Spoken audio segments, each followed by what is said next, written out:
শোনা যাচ্ছে? জি স্যার। আচ্ছা, তোমাদের অনেকের রিকোয়েস্টের কারণে আসলে জুমে অনেকে ঢুকতে পারতেছে না, যে আমরা টিমে শিফট করলাম। তো টিমসেও অ্যাটেন্ডেন্স এখন মাত্র 122 জন, আরো অনেক আসা বাকি আছে। যাই হোক, আমরা শুরু করে দিব। তো আজকের ক্লাসটাকে আমরা মেইনলি দুইটা পোর্শনে ভাগ করব। একটা পোর্শন অলরেডি তোমাদের টিমসে আপলোড করা হয়েছে। ওইখানে হচ্ছে আমাদের এক্সপেরিমেন্টাল সেটআপের ভিডিও এবং এর সাথে অডিও অ্যাড করা ছিল, এটা তোমাদের টিমসে আপলোড করা হয়েছে, ওইটা দেখাবো। এর পরের সেগমেন্টে আমরা আমাদের ক্যালকুলেশন প্রসিডিউরটা কিভাবে ক্যালকুলেশন করতে হবে, কি কি গ্রাফ আঁকতে হবে, এগুলো নিয়ে ডিসকাস করব। তো যারা আশা বাকি আছে, আমরা যেহেতু ওই জিনিসটা অলরেডি টিমসে আপলোড করা আছে, সো হোপফুলি তাদের জন্য এটা প্রবলেম হবে না, তারা নিজেরাও পরে দেখে নিতে পারবে। তো আমরা এটা শুরু করতেছি।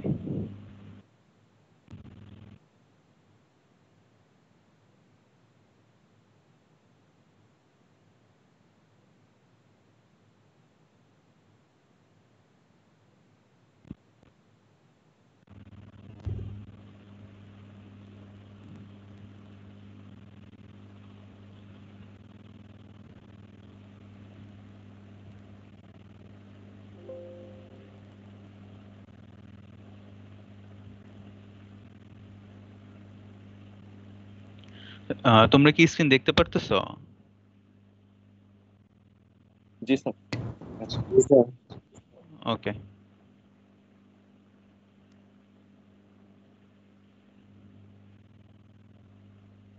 Hello everyone, welcome to experiment 3 of MB306 boiling heat transfer study. In the next slide we will play a video for you where we will show you the different components of this setup, and we'll also discuss how the experiment will be conducted. So this is the H653 boiling heat transfer unit from PA Hilton. This is our experimental setup. This is a pool boiling study setup. You know that there can be different kinds of boiling, and pool boiling is one where the liquid is stagnant, the liquid body is not flowing, and the heater surface or the solid surface from which it is getting the heat is submerged within that liquid pool. So we'll study pool boiling heat transfer here. We will talk about the different components and equipment of this boiling heat transfer unit, and we'll divide them later into 4 different groups. But I want to show you one thing here, want to focus on one thing, that is there is a backlight or illumination system here so that we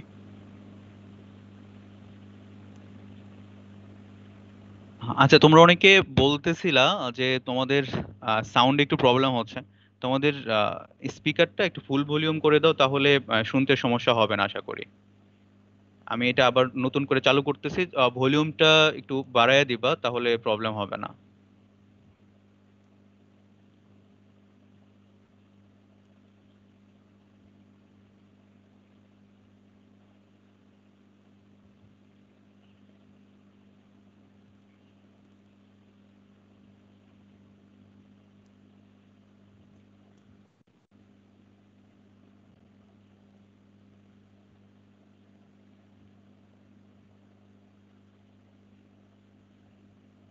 Hello everyone, welcome to experiment 3 of MB306 boiling heat transfer study.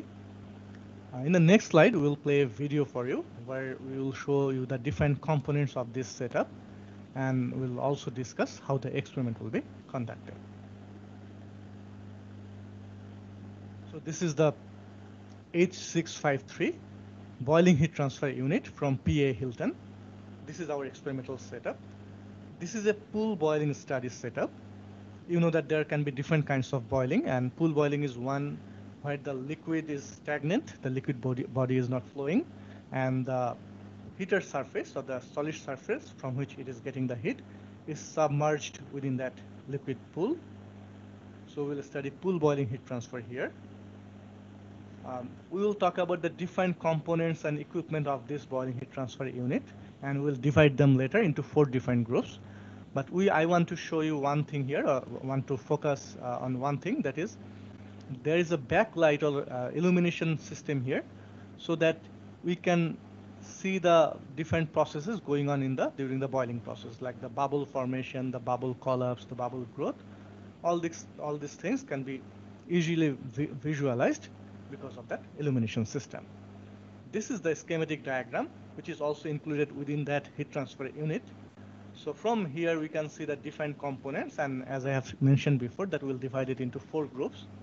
So there is the liquid body in that pressure vessel or the working chamber. There is a condenser here, cooling coil. It's not very clear here, but we'll see it later. So there is a cylindrical heater here, which has a copper sleeve, copper outside surface, and there is a heating element inside, which is nichrome wire.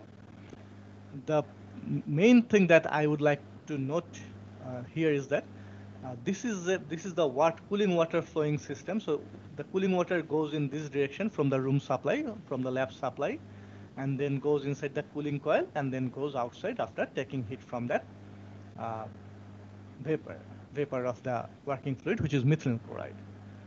There is a flow meter here, but this flow meter doesn't work in our existing setup. So we will not get the flow rate from this device, but we will get the flow rate from collecting water in a bucket from this outside source, and that's how we will get the flow rate. We are now looking at the main working chamber. So I will divide it into 4. The whole setup will be divided into 4 parts. This is the most important part, the working chamber. This is a cylindrical pressure vessel, a glass vessel, so you can see from the outside. This is the heater, this cylindrical copper sleeve, and the heating element is inside. And because of the illumination, you can clearly see that the liquid, when something happens here, you can clearly see it. Then we have a cooling coil here, which is the condenser coil. Water goes from this way, and this direction flows through this coil and then goes out in this direction. To measure the temperature of the inlet water and the water that is going out, we have 2 thermometers here. So this is the most important part of the experimental setup because everything is happening here.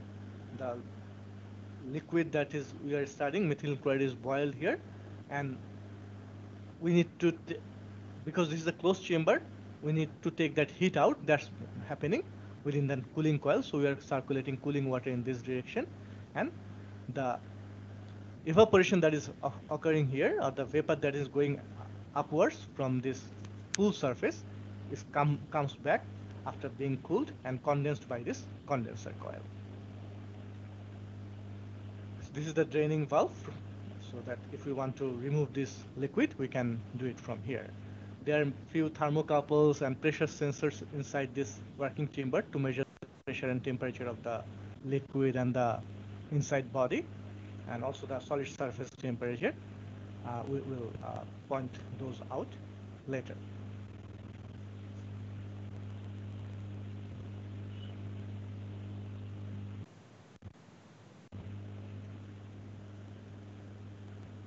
Now the second part of the experimental setup, the measuring devices. There are a few measuring equipment in the setup. Here there's a pressure gauge which measures the pressure inside this chamber. There's voltmeter, ammeter, because the heating element is electrically heated, so we will supply electricity to it and we'll measure what amount of power is equation. The solid surface temperature is shown here. So this is at room temperature now, 32 degrees Celsius. It will increase when there is no electricity flow now. So when we will turn on the heater, the temperature will start to increase. I have also already mentioned about the, these are carbon tetrachloride thermometers. So it doesn't have mercury inside it. Instead, it has CCl4 or carbon tetrachloride in the thermometer bulb.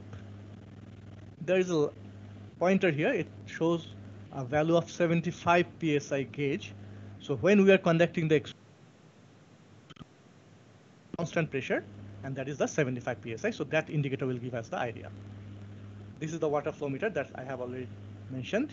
So water goes in this direction and then inside this condenser coil. This is the water flow control valve, so we can control the amount of cooling water going through this condenser coil. We can also get the water flow rate from that device, but we will not do it from there.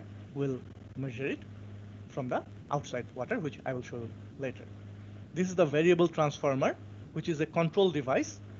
So this is the another part of the device. This is a control device. We can control the amount of heating by turning it in different directions, or by, this is a variable transformer or variac, so we can increase the amount of current passing through that heater. So we can control the heating rate by using this knob. And this is another controlling device. So there are two control devices. One is this one, variable transformer, to control the electricity flow, and this is another control device. Sir, variable data conta, sir. Now there are some safety devices. Can you recognize what this device is? This is a safety device, which is installed on the top of the setup. এটা একটা pressure relief valve, দেখেই বুঝতে পারছো অনেক সময় pressure কুকারে এরকম pressure relief valve থাকে। যেহেতু একটা ক্লোজ চেম্বার প্রেসার ভেসেল, যদি প্রেসার একটা সার্টেন লিমিটে বেশি চলে যায়, যেটা আমাদের জন্য বিপজ্জনক হতে পারে, তখন সেই প্রেসার রিলিফ ভালভটা প্রেসারটা রিলিজ করে দেয়। সো প্রেসার রিলিফ ভালভটা এখানে আছে, এখানে শো করা আছে। আরো দুটো ডিভাইস আছে, সেফটি ডিভাইস আছে, যেটা এই সেটআপ থেকে, এই এক্সপেরিমেন্টাল স্কিমেটিক থেকে ভালো মতো বোঝা যাবে। একটা হচ্ছে হাই প্রেসার কাট আউট, আর একটা হচ্ছে high temperature cut out. Cut out means fuse. So when the temperature inside the chamber is very high or pressure is very high, those fuses melt, electricity বন্ধ হয়ে গেলে আর এটা কোনো বিপদের সম্ভাবনা থাকে না এবং ভিতরে প্রেসার এবং টেম্পারেচার রাইজ করবে না। আমরা বলেছিলাম যে আমরা ওয়াটার ফ্লো রেট ফ্লোমিটার থেকে নেব না, আমরা এই বাকেট থেকে সেই ওয়াটার ফ্লো রেটটা মেজার করব, যেটা এখন দেখানো হলো। তাহলে এখন আমরা অন করেছি, আমরা এখন এক্সপেরিমেন্টটা করব। দেখো টেম্পারেচার 59 ডিগ্রি সেলসিয়াস, প্রথমে 32 ডিগ্রি সেলসিয়াস ছিল, এবং মিথিলিন ক্লোরাইডের saturation temperature at 75 psi, 75 psi হচ্ছে আমাদের ডিজায়ার্ড ওয়ার্কিং প্রেশার, আমরা সেটা কনস্ট্যান্ট রাখতে চাই, সেটাতে হচ্ছে 54 ডিগ্রি সেলসিয়াস। 5 ডিগ্রি সেলসিয়াস যখনই আমাদের টেম্পারেচার ডিফারেন্স হবে, আমরা আমাদের বয়লিং কার্ভ, যেটা আমাদের এক্সপেরিমেন্টাল হ্যান্ডআউটে দেওয়া আছে, ল্যাব হ্যান্ডআউটে, সেখানে দেখবো যে pool boiling starts or nucleate boiling when the bubble forms starts when the temperature difference or the wall superheat 5 degree Celsius. So 5 degree Celsius যেহেতু পার হয়ে গেছে, দেখো আমরা এখানে দেখতে পাচ্ছি নিউক্লিয়েট বয়লিং শুরু হয়েছে বা বাবল ফর্মেশন শুরু হয়েছে। বাবল ফর্ম করছে সলিড সারফেসে, এবং একটা সার্টিন সময় পর যখন বেশি বড় হয়ে যাচ্ছে এবং বুয়েন্সি ফোর্সের কারণে যখন সেই জায়গায় থাকতে পারছে না, তখন সে উপরের দিকে সারফেস থেকে ডিপার্ট করছে এবং উপরের দিকে চলে আসছে। সো বাবলের লাইফ সাইকেল এই ব্যাপারটা ঘটে। বাবল প্রথমে ফর্ম করবে এই সলিড সারফেসে, then it will grow because of it is receiving heat from the heating surface. তারপর এটা গ্রো করার পর যখন অনেক বড় হয়ে যাবে, তখন due to buoyancy it will go up, and যখন উপরে চলে আসবে তখন আমরা দেখাবো যে ফোর্স ইকুইলিব্রিয়ামটা নষ্ট হয়ে যাবে এবং বাবলটা কলাপস করবে এসে। ইউজুয়ালি টপ সারফেসে কলাপস করে, অথবা লিকুইডের বডিতেও কোথাও কলাপস। তো আমরা দেখলাম যে আমরা যখন হিটারটা টার্ন অন করেছি, সার্টেন কারেন্ট ফ্লো করছে, সার্টেন ভোল্টেজ ফ্লো করছে, ভোল্টেজ আছে এখানে, দেন ভোল্টেজ ডিফারেন্স আছে, তখন আমাদের হিটিং সারফেসের টেম্পারেচার বাড়ছে। যখন সেই হিটিং সারফেসের টেম্পারেচারটা লিকুইডের স্যাচুরেশন টেম্পারেচার পার হয়ে যাচ্ছে, বয়লিং শুরু হচ্ছে। বয়লিংয়ের প্রথম অংশটা কনভেকটিভ বয়লিং, তারপরে যখন 5 ডিগ্রি সেলসিয়াসের উপরে চলে গেছে, যখন এই 60 দেখছি আমরা, তখন এখানে নিউক্লিয়েট বয়লিং শুরু হয়েছে। আমরা এখন যেটা করব, প্রেশারটাকে ফিক্সড করব 75 psi, যেটা আমাদের ডিজায়ার্ড প্রেশার, এবং তারপর দেখব যে ওই সময় আমরা ভ্যালুগুলো নেব স্টেডি স্টেট আসলে, কারণ আমাদের বলা আছে যে 75 psi প্রেশারে ওয়ার্কিং প্রেশারটা আমরা কনস্ট্যান্ট রাখবো এবং সব ডেটা ওই প্রেশারে নেব। সো এখন আমরা দেখতে পাচ্ছি ওয়ার্কিং প্রেশারটা এখানে কনস্ট্যান্ট। তাহলে এখন আমরা যেটা করব, সলিড সারফেসের টেম্পারেচারটা নেব। আমরা জানি যে মিথিলিন ক্লোরাইডের স্যাচুরেশন টেম্পারেচার 54 ডিগ্রি সেলসিয়াস, তাহলে ওয়াল সুপারহিট হবে হচ্ছে 70 - 54, 16 ডিগ্রি সেলসিয়াস। সো এখন দেখো বয়লিং খুব বেশি ফাস্ট রেটে হচ্ছে না, এই যে ধীরে ধীরে রেট বাড়ছে যেহেতু কন্টিনিউয়াসলি হিট করছি। সো আরও সময় ধরে হিট করছি, দেখো বয়লিংটা অনেক ভিগোরাস বয়লিং হচ্ছে, প্রচুর টার্বুলেন্স হচ্ছে, প্রচুর বাবল ফর্ম করছে। এবং আমরা যদি আরেকটু জুম করি, আমরা দেখব যে প্রথমের তুলনায় অনেক এই রেটে আমাদের বয়লিংটা হচ্ছে। সো আমরা আসলে এইভাবেই এক্সপেরিমেন্টটা করব। আমরা ধীরে ধীরে পাওয়ার ইনপুটটা বাড়াবো এই ট্রান্সফরমার দিয়ে, ভোল্টেজ বাড়িয়ে, এবং তারপর আমরা দেখব যে একটা ক্রিটিক্যাল হিট ফ্লাক্স পর্যন্ত আমরা বের করতে চাইবো। সো ধীরে ধীরে আমরা হিট ইনপুটটা বাড়াবো এবং একটা সার্টেন জায়গায় যে আমরা থেমে যাব, আমরা সেটা পরবর্তীতে থিওরি যখন ব্যাখ্যা করব তখন বলবো, আমরা সেই জায়গাটা আমরা বলবো যে ক্রিটিক্যাল হিট ফ্লাক্স। তাহলে এটা ছিল মোটামুটি আমাদের একটা ছোট্ট ডেমনস্ট্রেশন আমাদের পুল বয়লিং হিট ট্রান্সফার স্টাডির ওপরে। তাহলে কয়েকটা জিনিস যদি আমি আরেকবার এমফাসাইজ করি, সেটা হচ্ছে যে আমাদের ওয়ার্কিং চেম্বারের ভেতরে প্রেশারটা আমরা কনস্ট্যান্ট রাখবো এবং সেটা পাবো এখানে যে প্রেশার গেজটা আছে আমরা ডান দিকে দেখতে পাচ্ছি, যে বাঁ দিকে উপরে যে প্রেশার গেজটা আছে এখান থেকে আমরা পাবো। আমরা সলিড সারফেসের টেম্পারেচারটা জানতে চাই, সেটা পাবো আমরা এই থার্মোকাপল রিডিং থেকে। আমরা জানতে চাই লিকুইডের স্যাচুরেশন টেম্পারেচার। লিকুইডের স্যাচুরেশন টেম্পারেচার আমরা জানি প্রেশারের উপর ডিপেন্ড করে, কিন্তু আমরা যখন প্রেশারটাকে কনস্ট্যান্ট রাখছি 75 psi এ ওয়ার্কিং চেম্বারের ভেতরে, সেটা যদি আমরা রাখতে পারি তাহলে তো স্যাচুরেশন টেম্পারেচারও ভ্যারি করবে না। সেটাই আমরা করব এবং সেই স্যাচুরেশন টেম্পারেচার অফ মিথিল ক্লোরাইডকে আমরা ধরবো অ্যারাউন্ড 54 ডিগ্রি সেলসিয়াস। তাহলে এই টেম্পারেচার সলিডের টেম্পারেচার এবং লিকুইডের স্যাচুরেশন টেম্পারেচার থেকে আমরা পেয়ে যাব হচ্ছে ওয়াল সুপারহিট অথবা টেম্পারেচার এক্সেস। যেহেতু বয়লিং কার্ভ আমাদেরকে প্লট করতে হবে এবং বয়লিং কার্ভের এক্স অ্যাক্সিসে থাকে ওয়াল সুপারহিট, সো এটা আমাদেরকে জানতে হবে। আর হিট ফ্লাক্স তো আমরা জানবই, কারণ এই যে ভেরিয়েবল ট্রান্সফরমারটা আছে এটা দিয়ে আমরা ভিতরে হিট ফ্লাক্স বা হিট ট্রান্সফার রেটটা আমরা কন্ট্রোল করতে পারি, because it is electrically heated এই হিটিং সারফেসটা, এবং আমরা সেই হিটিংটা কন্ট্রোল করতে পারি। সো এটা একটা কন্ট্রোল ডিভাইস। আরেকটা কন্ট্রোল ডিভাইস আমি বলেছিলাম এই যে ওয়াটার ফ্লো মিটার, যেখানে একটা কন্ট্রোল, এই কালো বাটনটা হচ্ছে কন্ট্রোল ভালভ, সেটা দিয়ে আমরা ওয়াটার ফ্লো রেট এই কন্ডেন্সার কুলিং কয়েলের ভেতর দিয়ে কন্ট্রোল করতে পারি। জাস্ট একটা কোশ্চেন তোমাদের জন্য, যে আমি এই দুটোকে কন্ট্রোল ডিভাইস বলছি কেন, এটা একটু চিন্তা করে দেখো। একটা দিয়ে আমরা heating element, heating rate control করছি, আর একটা দিয়ে cooling water flow rate control করছি। তো এই যে দুটো কন্ট্রোল করে আসলে আমরা ভিতরে প্রেশারটাকে কনস্ট্যান্ট রাখতে পারছি, সেটা কিভাবে একটু জাস্ট তোমরা চিন্তা করো, আমরা এটা নিয়ে পরে একবার কথা বলবো। আর আমরা এই পুরো এক্সপেরিমেন্টাল সেটআপের যে বিভিন্ন কম্পোনেন্ট এবং যে মেজারমেন্ট ডিভাইসগুলো আছে এটাকে 4 ভাগে ভাগ করেছিলাম। মেইন ডিভাইসটা হচ্ছে, এই মেইন অংশটা হচ্ছে ওয়ার্কিং চেম্বার, এই প্রেশার ভেসেলে, যার ভেতরে লিকুইড আছে এবং যার ভিতরে কুলিং ওয়াটার সার্কুলেট করছে। So it has a heater and also a condenser coil. যেহেতু ফিজিক্যাল সব কিছুর ভেতরেই ঘটছে, এটা সব থেকে ইম্পর্টেন্ট পার্ট আমাদের ডিভাইসের।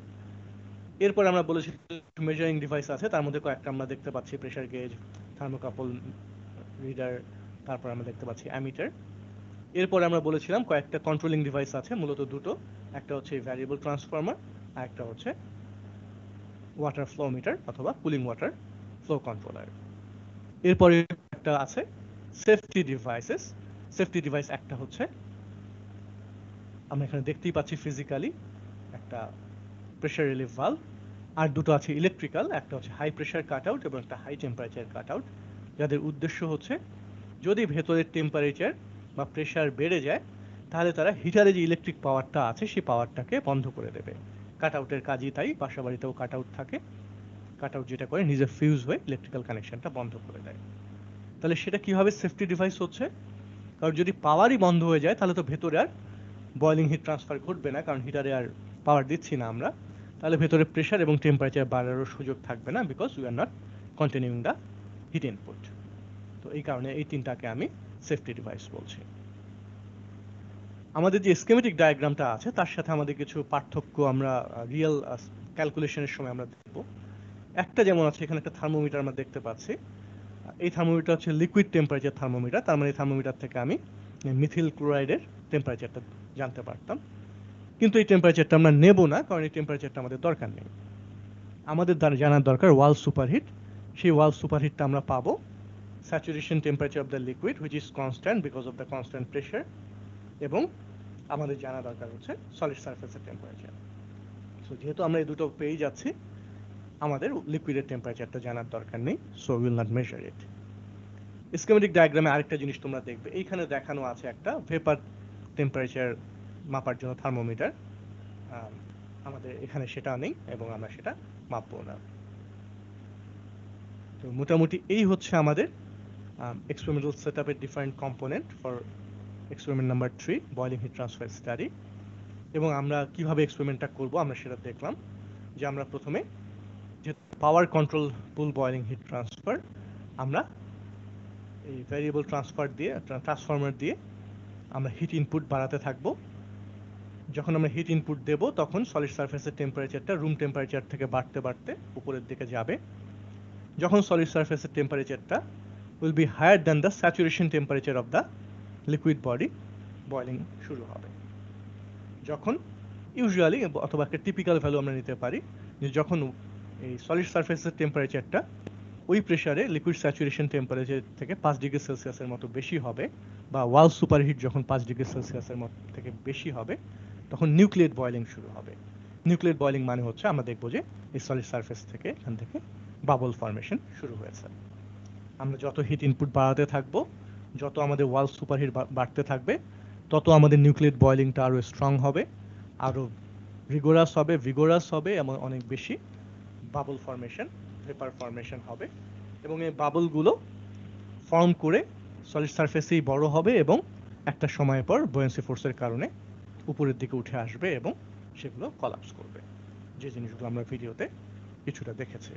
যেহেতু ভিডিওটা তোমাদের কাছে থাকবে, তোমরা একটু ওই জায়গাগুলো একটু ভালো করে দেখো, তাহলে বাবল ফর্মেশন, কলাপস, গ্রোথ, এই জিনিসগুলোর মেকানিজমটা ভালো মতো বোঝা যাবে। আমরা ইউজুয়ালি 70 ভোল্ট ভোল্টেজ ডিফারেন্স থেকে শুরু করব, তারপর আমরা প্রতি ধাপে ধাপে 15 ভোল্ট করে আমাদের হিটিং ইনপুটটা বাড়াবো। তাহলে এইভাবে আমরা 9টার মতো রিডিং নেব আমাদের ডেটা সেটে। এবং যেহেতু আমরা ক্রিটিক্যাল হিট ফ্লাক্স পর্যন্ত, অরিজিনাল মানে একদম যেটা এই সেটআপের ক্রিটিক্যাল হিট ফ্লাক্স, সেই পর্যন্ত আসলে আমরা যাব না, তার আগে আমরা থেমে যাব। বাট লাস্ট যে পয়েন্টটা হবে আমাদের সব থেকে বেশি হিট ফ্লাক্সের যে ভ্যালুটা আমরা এই এক্সপেরিমেন্ট থেকে পাবো, সেটাকে আমাদের এক্সপেরিমেন্টের জন্য আমরা ক্রিটিক্যাল হিট ফ্লাক্স হিসাবে দেখাবো। তো আমরা আরেকটা প্রেজেন্টেশন দেখব যেখানে আমরা এই ক্যালকুলেশন কিভাবে করতে হয়, কিভাবে আমরা ক্রিটিক্যাল হিট ফ্লাক্সকে ডিফাইন করি, বাবল ফর্মেশন এবং কলাপসের মেকানিজমগুলো, এই জিনিসগুলো নিয়ে আমরা একটু কথা বলবো। তো আমি আশা করি যে সবার কাছে ক্লিয়ার আছে মোটামুটি যে এই এক্সপেরিমেন্টাল সেটআপে কি কি আছে, সেগুলো কিভাবে কাজ করে, এবং কিভাবে আমরা এই বয়েলিং হিট ট্রান্সফার স্টাডিটাকে আমরা এক্সিকিউট করব এবং কিভাবে আমরা সেখান থেকে ডেটা নেব। So thank you very much.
তোরা কি ভিডিওটা ঠিক মতো দেখতে পারছিলা?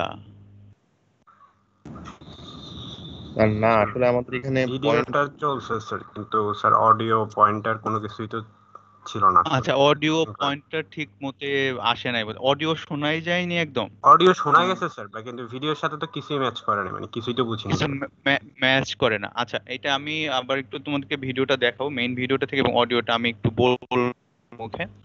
আর এইটা হচ্ছে তোমাদের টিমসে আপলোড করা আছে, তোমরা ওইখান থেকে দেখে নিতে পারবা। ওখানেও তো এরকম ভাবে সেম জিনিসই স্যার, মানে হচ্ছে যে জাস্ট ছবিটা আসতেছে সামনে আর কথাটা হচ্ছে, কিন্তু কোনটা যে আসলে কিসের কথা বলা হচ্ছে স্যার এইটা তো বোঝা যাচ্ছে না। আচ্ছা, তো ওইটা দাঁড়াও, আমি একটু ভিডিওটা থেকে তোমাদের ওই জিনিসটা একটু দেখাই। মেইন যে ভিডিওটা ছিল, এটা ভিডিওর সাথে অডিও অ্যাড করার পরে জিনিসগুলা একটু কেমন যেন হয়ে গেছে। রনি, আমি একটু রাকিব, আমি একটু স্যার বলছি। আচ্ছা, বলেন।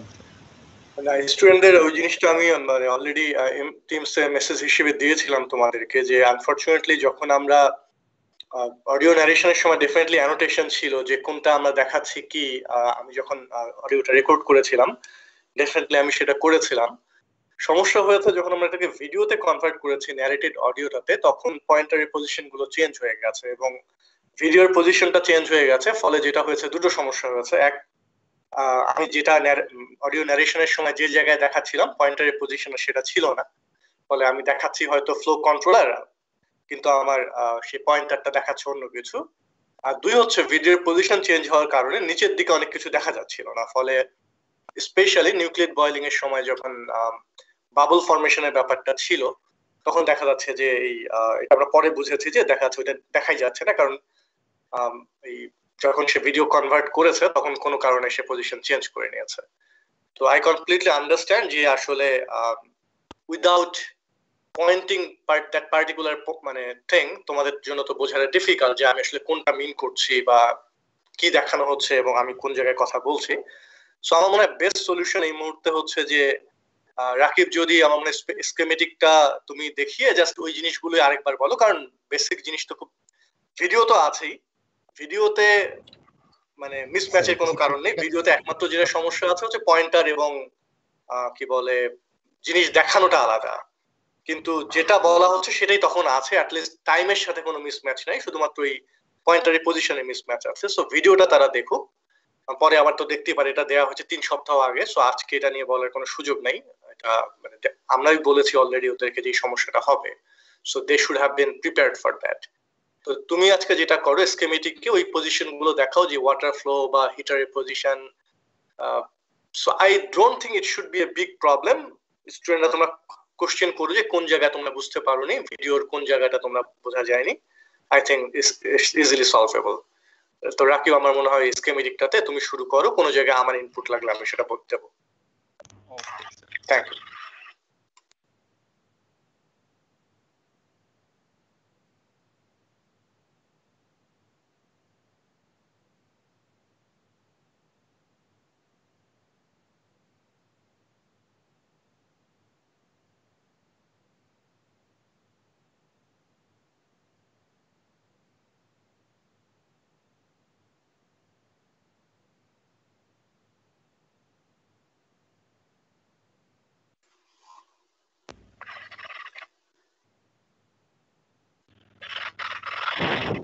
আচ্ছা, এখন তো বোধহয় দেখা যাচ্ছে, তাই না? স্ক্রিন দেখা যাচ্ছে? শেয়ারটা দেখা যাচ্ছে না স্যার, আমার কাছে না sir, sir just back screen. Screen share হয়নি রনি। স্যার হয়নি স্যার? না, স্ক্রিন শেয়ার হয়নি। স্যার জি স্যার, এখন দেখা যাচ্ছে স্যার। দেখা যাচ্ছে? জি স্যার দেখা যাচ্ছে। হ্যাঁ, এখন দেখা যাচ্ছে রনি। ওকে। আচ্ছা, তোমাদের মেইন যে কনসার্ন ছিল সেটা হচ্ছে কোন কম্পোনেন্টটা কি, এটা ফিগারে দেখা যাচ্ছিল না, এটা হচ্ছে একটা। আর আরেকটা হচ্ছে ভিডিওটা দেখা যাচ্ছিল যে বয়লিং আস্তে আস্তে যে শুরু হচ্ছে, এরপর আস্তে আস্তে ভিগোরাস হচ্ছে, এই জিনিসটা ক্লিয়ারলি বোঝা যাচ্ছিল না। তো এটা যেহেতু তোমাদের টিমসে অলরেডি ভিডিও আপলোড করা আছে, সো ভিডিও থেকে তোমরা দেখতে পারবা। এখন হচ্ছে বিভিন্ন কম্পোনেন্টের বিষয়গুলো। সো এক পাশ থেকে আসি, আমাদের মিজারিং ডিভাইস যেগুলো ছিল সেটা হচ্ছে স্যার একটু ইন্টারাপ্ট, সরি। আমার মনে হয় এই পার্টটা আমি গো থ্রু করি, কারণ যেহেতু ভিডিওটা আমার কথা ছিল, আমার মনে হয় সেভাবে গেলে ভালো হবে। তারপরে যদি আমি কোনো কিছু মিস করি প্লিজ স্টুডেন্টরা কোশ্চেন তোমরা ডেফিনেটলি আস্ক করো এবং রাকিব আমাকে একটু ধরিয়ে দিও। আচ্ছা, ভিডিওটা আমি জাস্ট একটু জেনে নিই, ভিডিওটা তো এখনো টিমসে আছে তাই না? মানে যেটা ভিডিও টিমসে আছে স্যার, সমস্যা ছিল। জি স্যার টিমসে আছে স্যার। আচ্ছা, ভিডিওটাতে তো কোনো ভিডিও টাইমের সমস্যা নেই, যে আমি বলছি এক সময় আর দেখা যাচ্ছে অন্য জিনিস, এই সমস্যা যেহেতু নেই। সো ভিডিওটা তোমাদের দেখার কথা স্টুডেন্টের পয়েন্ট অফ ভিউ থেকে। আমার মানে আমি জাস্ট জানি না তোমরা কয়জন ভিডিওটা দেখেছো, দেখে থাকলে ভালো, না দেখে থাকলে এটা that's not a good news for me, তোমাদের এটা দেখা উচিত যারা দেখোনি। এনিওয়ে আমি জাস্ট আজকে কন্টিনিউ করছি ভিডিওতে যে জিনিসগুলো বলা ছিল এবং এখানে যেটা মিসম্যাচ হয়েছে। ফার্স্ট থিং হচ্ছে, আচ্ছা আমি কি এখানে পয়েন্টার ইউজ করতে পারি? না বোধহয় স্যার। আচ্ছা, তুমি তো করো, আচ্ছা সেক্ষেত্রে আমার মনে হয় তুমি ডিসক্রাইব করো। স্যার আপনি বলেন, আমি দেখাইতে পারবো। ইটস ওকে রাকিব, আমার মনে হয় তুমি করো, সমস্যা নেই। আমি বরং কোনো কিছু অ্যাড করার থাকলে অ্যাড করে দেব। আচ্ছা, sorry about that problem. Okay sir. So এইখানে হচ্ছে আমাদের মেজারিং ডিভাইস যেগুলো ছিল, একটা হচ্ছে আমরা প্রেসারটা মেজার করতাম, দেন প্রেসার মেজার করার জন্য আমরা হচ্ছে প্রেসার গেজ ইউজ করতাম, এইটা হচ্ছে প্রেসার গেজ। এরপরে আমাদের পাওয়ারটা মেজার করতাম হচ্ছে ভোল্ট এবং অ্যাম্পিয়ারের রেসপেক্টে। সো এটা ভোল্ট মিটার এবং অ্যামিটার থেকে আমরা পাওয়ারটা মেজারমেন্ট করতাম। এটা হচ্ছে ভোল্টমিটার এবং এটা হচ্ছে অ্যামিটার। আরেকটা আমরা টেম্পারেচার মেজার করতাম, সেটা হচ্ছে সলিড ওয়ালের টেম্পারেচার, এবং সলিড ওয়ালের টেম্পারেচার আমরা এই থার্মোকাপল থেকে পাইতাম। সো এইটা হচ্ছে আমাদের মেজারিং ডিভাইস। এর সাথে আমাদের ওয়াটার ফ্লো রেট যেটা হচ্ছে আমাদের এটাকে কনডেন্স করার জন্য ইউজ করা হতো। ওয়াটারটা আমাদের দেখো এখানে একটা ওয়াটার ইনলেট আছে, একটা ওয়াটার আউটলেট আছে। ওয়াটারটা হচ্ছে এই ডিরেকশনে এসে এই দিক দিয়ে এসে এই দিক দিয়ে। আমি কোনো কিছু দেখতে পাচ্ছি না, মানে তোমার পয়েন্টার তো আমি দেখতে পাচ্ছি না। স্টুডেন্টরা কি দেখতে পারতেছো? স্যার লেজার পয়েন্টারটা ইউজ করলে মেবি বেটার হবে। মানে মাউসের কার্সর দেখা যাচ্ছে না? জি স্যার, শুধু কার্সর দেখা যাচ্ছে। স্যার তবে মানে কার্সর থেকে ওই লেজার পয়েন্টার হইলে একটু বেটার হয় স্যার আর কি। আমার মনে হয় লেজার পয়েন্ট ইউজ করো রাকিব, তাহলে আমি যেমন আমার কাছে এটা একদম ফিক্সড পয়েন্ট দেখাচ্ছে, আমি তোমার কার্সরের মুভমেন্টও দেখতে পাচ্ছি না। আচ্ছা আচ্ছা, প্রথম থেকে আসি। এই যে এইটা হচ্ছে প্রেসার গেজ। তো এইটা থেকে আমরা প্রেসারটা মেজার করব, এবং আমাদের এই এক্সপেরিমেন্টের জন্য আমরা কনস্ট্যান্ট প্রেসারে রেখে এক্সপেরিমেন্টটা করা হয়, এবং প্রেসারটা হচ্ছে 75। তোমার গেজ প্রেসারটা হচ্ছে 75 কিলোপ্যাসকেল, এবং এইটা এই যে এইখানে ইন্ডিকেট করা আছে। সো এইখান থেকে আমরা এটা হচ্ছে 75 কিলোপ্যাসকেল প্রেসারটা। এর সাথে আমরা আরো কয়েকটা জিনিস মেজার করি। একটা হচ্ছে আমাদের যে সলিড ওয়াল আছে কপার, সেটা টেম্পারেচারটা থার্মোকাপল দিয়ে মেজার করা হয়। সেটা হচ্ছে এইখানে আমাদের ডিজিটাল ইন্ডিকেটর আছে, এইখানে আমরা ওই টেম্পারেচার গুলো দেখি। পাওয়ার মেজার করার জন্য আমরা ভোল্টমিটার এবং অ্যামিটারের সাহায্যে ভোল্টেজ এবং কারেন্ট মেজার করি। এটা হচ্ছে ভোল্টমিটার, এটা হচ্ছে অ্যামিটার। আমাদের কনডেন্স করার জন্য যে ওয়াটারটা আমরা ইউজ করি, সেই ওয়াটারটা হচ্ছে এই দিক দিয়ে আসে, ওয়াটার ইনলেট, এবং এই সাইড দিয়ে এসে এদিক দিয়ে হচ্ছে বের হয়ে যায়। তো এখানে আমাদের দুইটা টেম্পারেচার লাগে, একটা হচ্ছে ওয়াটারের ইনলেট টেম্পারেচার এবং আরেকটা হচ্ছে ওয়াটার আউটলেট টেম্পারেচার। ওয়াটারের ইনলেট টেম্পারেচার মেজার করার জন্য এইখানে ইনলেটে এবং ওয়াটার আউটলেট টেম্পারেচার মেজার করার জন্য ওয়াটার আউটলেটে দুইটা থার্মোমিটার লাগানো আছে। এটা থেকে আমরা ওয়াটারের ইনলেট এবং আউটলেট টেম্পারেচার মেজার করতে পারি। আরেকটা এইখানে ওয়াটার ফ্লোমিটার যেটা ছিল, যদিও আমরা ওয়াটার ফ্লো রেটটাকে কন্ট্রোল করার জন্য ওয়াটার ফ্লোমিটার ইউজ করি, ওয়াটার ফ্লোমিটার দিয়েই ওয়াটার ফ্লো রেট মেজার করা যেত, বাট আমাদের এই ডিভাইস একটু প্রবলেমের জন্য আমরা এটা ইউজ করি না। আমরা এটা ম্যানুয়ালি ওয়াটার ফ্লো রেটটা মেজার করবো। দ্যাট মিনস সার্টেন একটা টাইমের জন্য ওয়াটারটা একটা বাকেটে কালেক্ট করে আমরা ওজন নিব, এবং ওই মাসটাকে আমরা যদি টাইম দিয়ে ভাগ করি, তাহলে m/t এটা থেকে আমরা ফ্লো রেটটা পাবো, মাস ফ্লো রেট কেজি পার সেকেন্ডে এটা পাবো।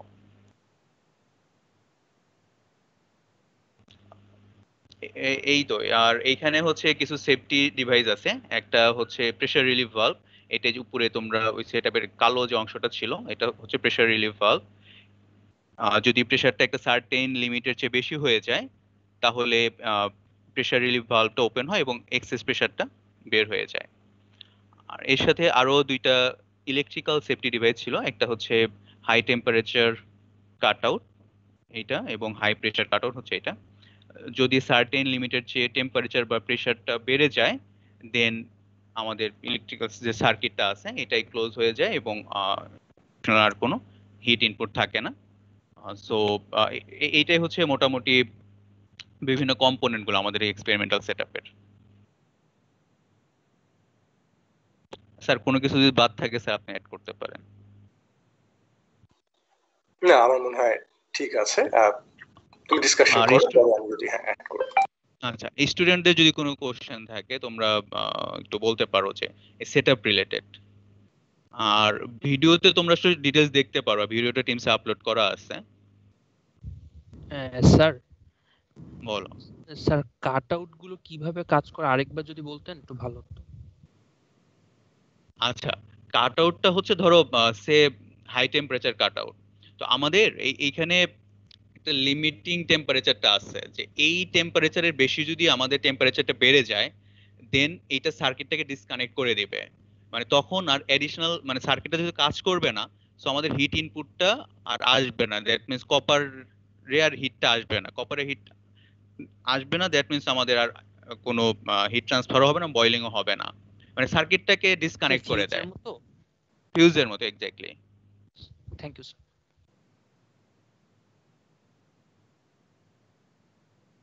আর কোনো কিছু?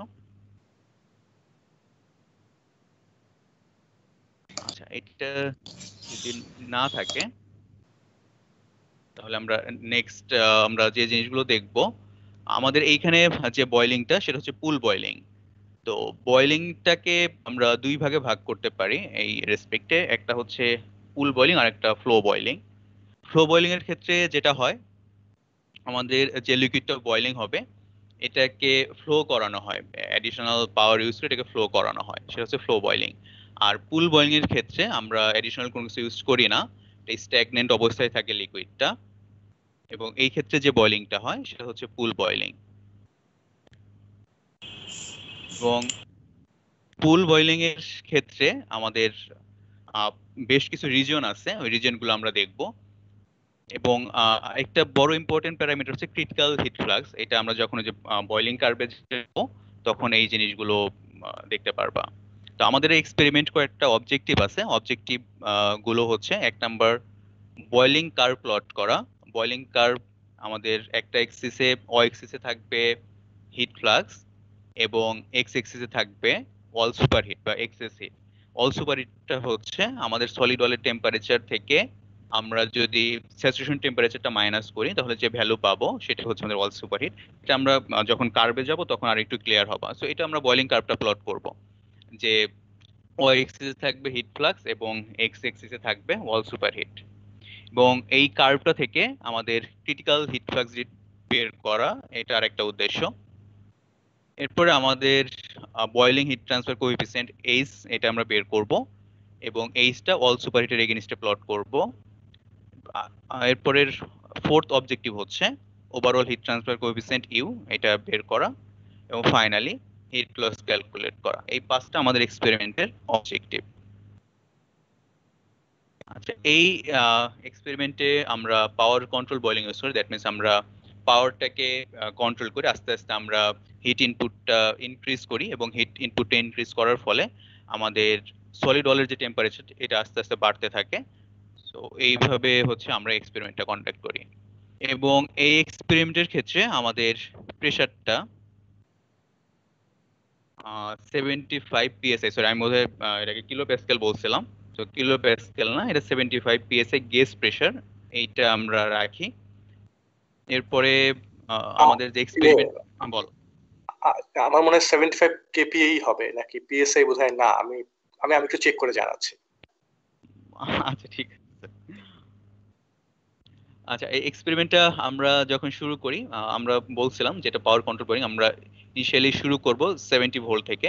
এরপরে আস্তে আস্তে পাওয়ারটাকে ইনক্রিজ করব, এবং পাওয়ারটা ইনক্রিজ আমরা ভোল্টেজটা দেখবা যে আস্তে আস্তে আমরা ভোল্টেজটা বাড়াবো 15 ডিগ্রি গ্যাপে গ্যাপে, দ্যাট মিনস 70 এরপর 85। এইভাবে আমরা বিভিন্ন পাওয়ারের জন্য প্রত্যেকটা রিডিং নিব, এবং এরপরে আমরা হিট ফ্লাক্স বের করা, তারপর হিট লস বের করা, ইউ বের করা, এগুলো আমরা ক্যালকুলেট করব।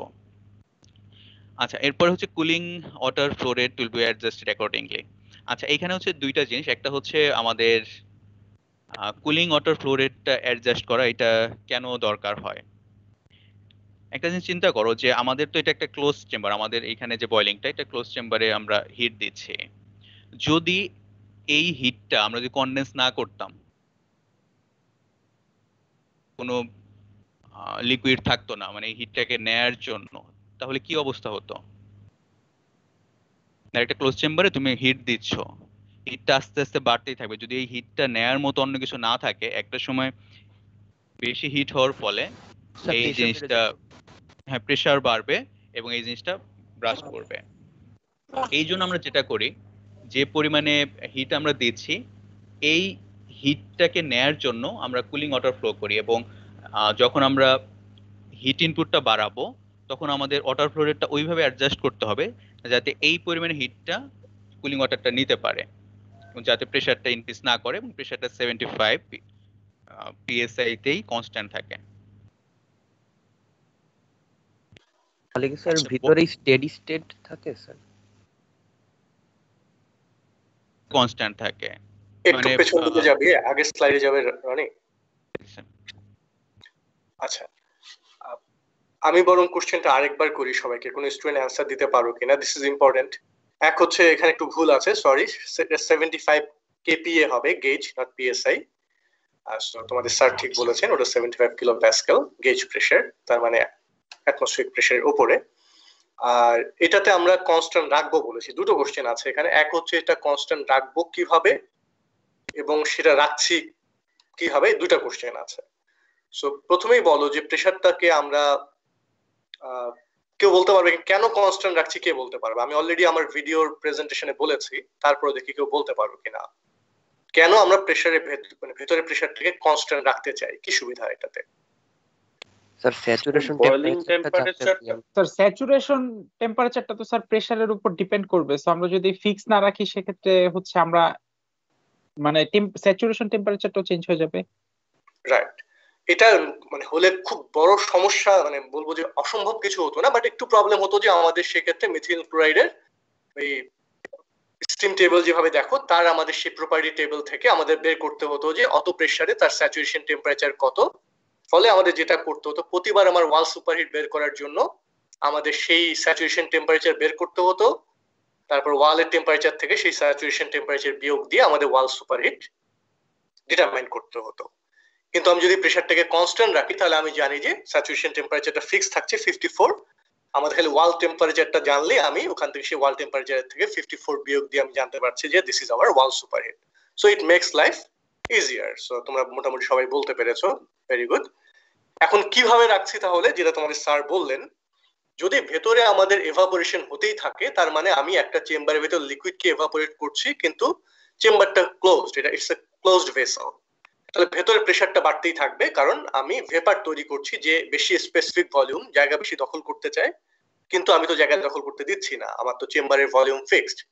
তাহলে যেটা হবে, আমরা জানি ক্লোজড কন্টেইনারে আমরা যদি এভাপোরেশন করি, প্রেসার বাড়তে থাকবে।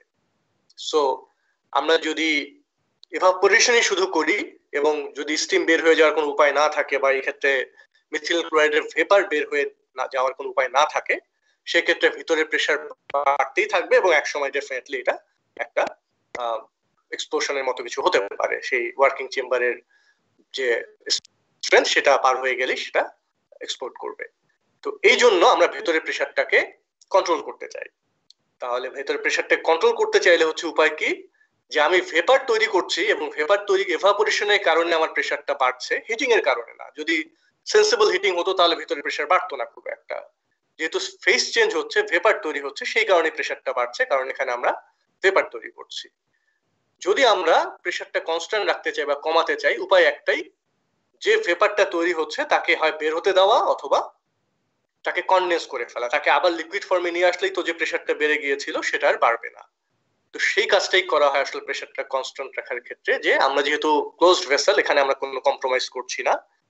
যদি না একটা প্রেসার সার্টেন লিমিটের বেশি বেড়ে যায়, যেটা প্রবাবলি এইটার জন্য হচ্ছে 200, আমি ভ্যালুটা না বলি, আমি ভ্যালুটা ভুল হতে পারে, এনিওয়ে একটা সার্টেন ভ্যালু আছে, তার উপরে গেলে সেই সেফটি রিলিফ ভালভটা প্রেসারটা বের করে দেবে, মানে পেপারটা বের করে দেবে এবং প্রেসারটা রিলিফ করবে।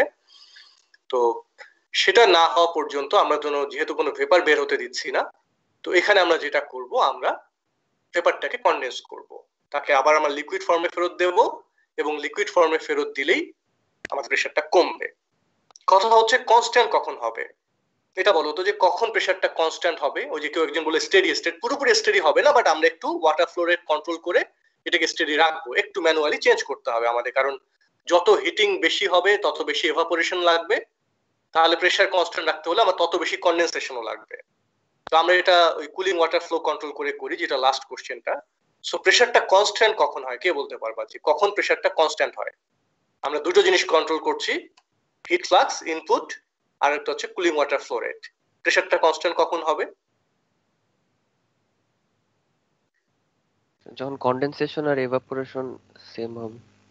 এক্স্যাক্টলি, হ্যাঁ, very good.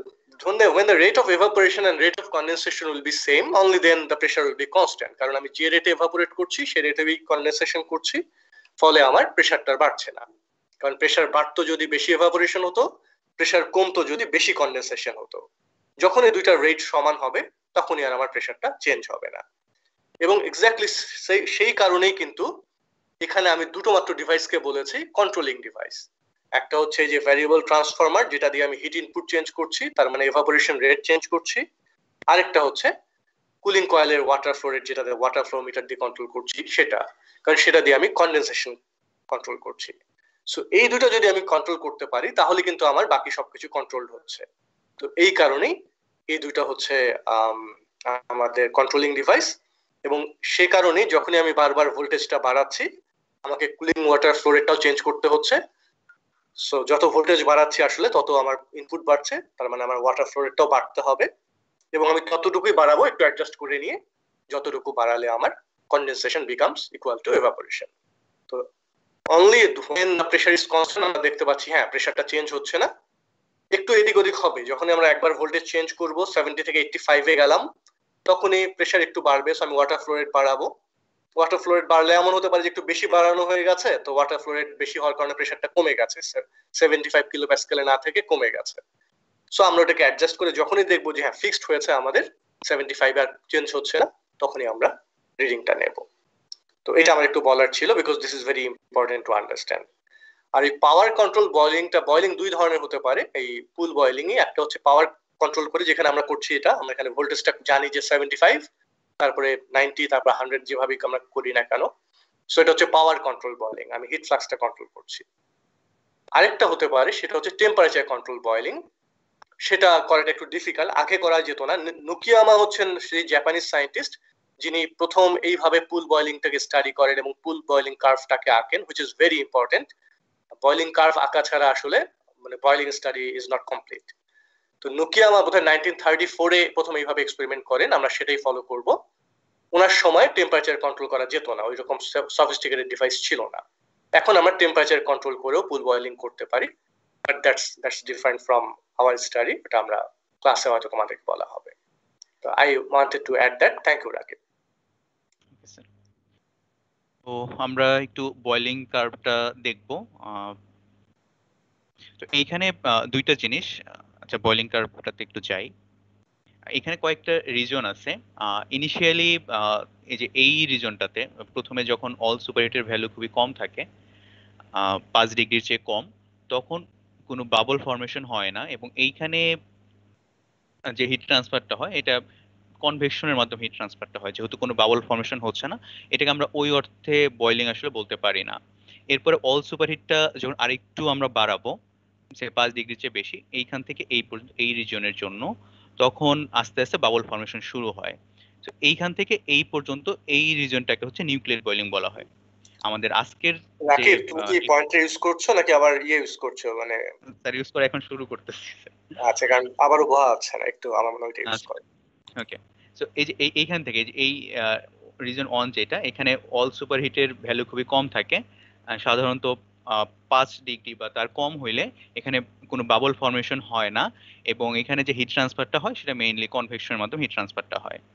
এরপরে অল সুপারহিটটা যখন আরেকটু বেড়ে যাচ্ছে এইখান থেকে এই পর্যন্ত এই ভ্যালুটুকুর মধ্যে, তখন এখানে বাবল ফর্মেশনটা শুরু হয়, এবং এই রিজনটাকে বলা হচ্ছে নিউক্লিয়ার বয়লিং। আমাদের আজকের এক্সপেরিমেন্টে আমরা এই পোর্শনটুকুই দেখবো, নিউক্লিয়ার বয়লিং। তোমরা যখন বয়লিং কার্ভটা দেখবা তখন দেখবা জাস্ট এরকম একটা কার্ভ পাচ্ছ, মানে এতগুলো রিজন পাচ্ছ না। সো আমাদের আজকের এক্সপেরিমেন্ট আমরা নিউক্লিয়ার বয়লিংটাই দেখবো।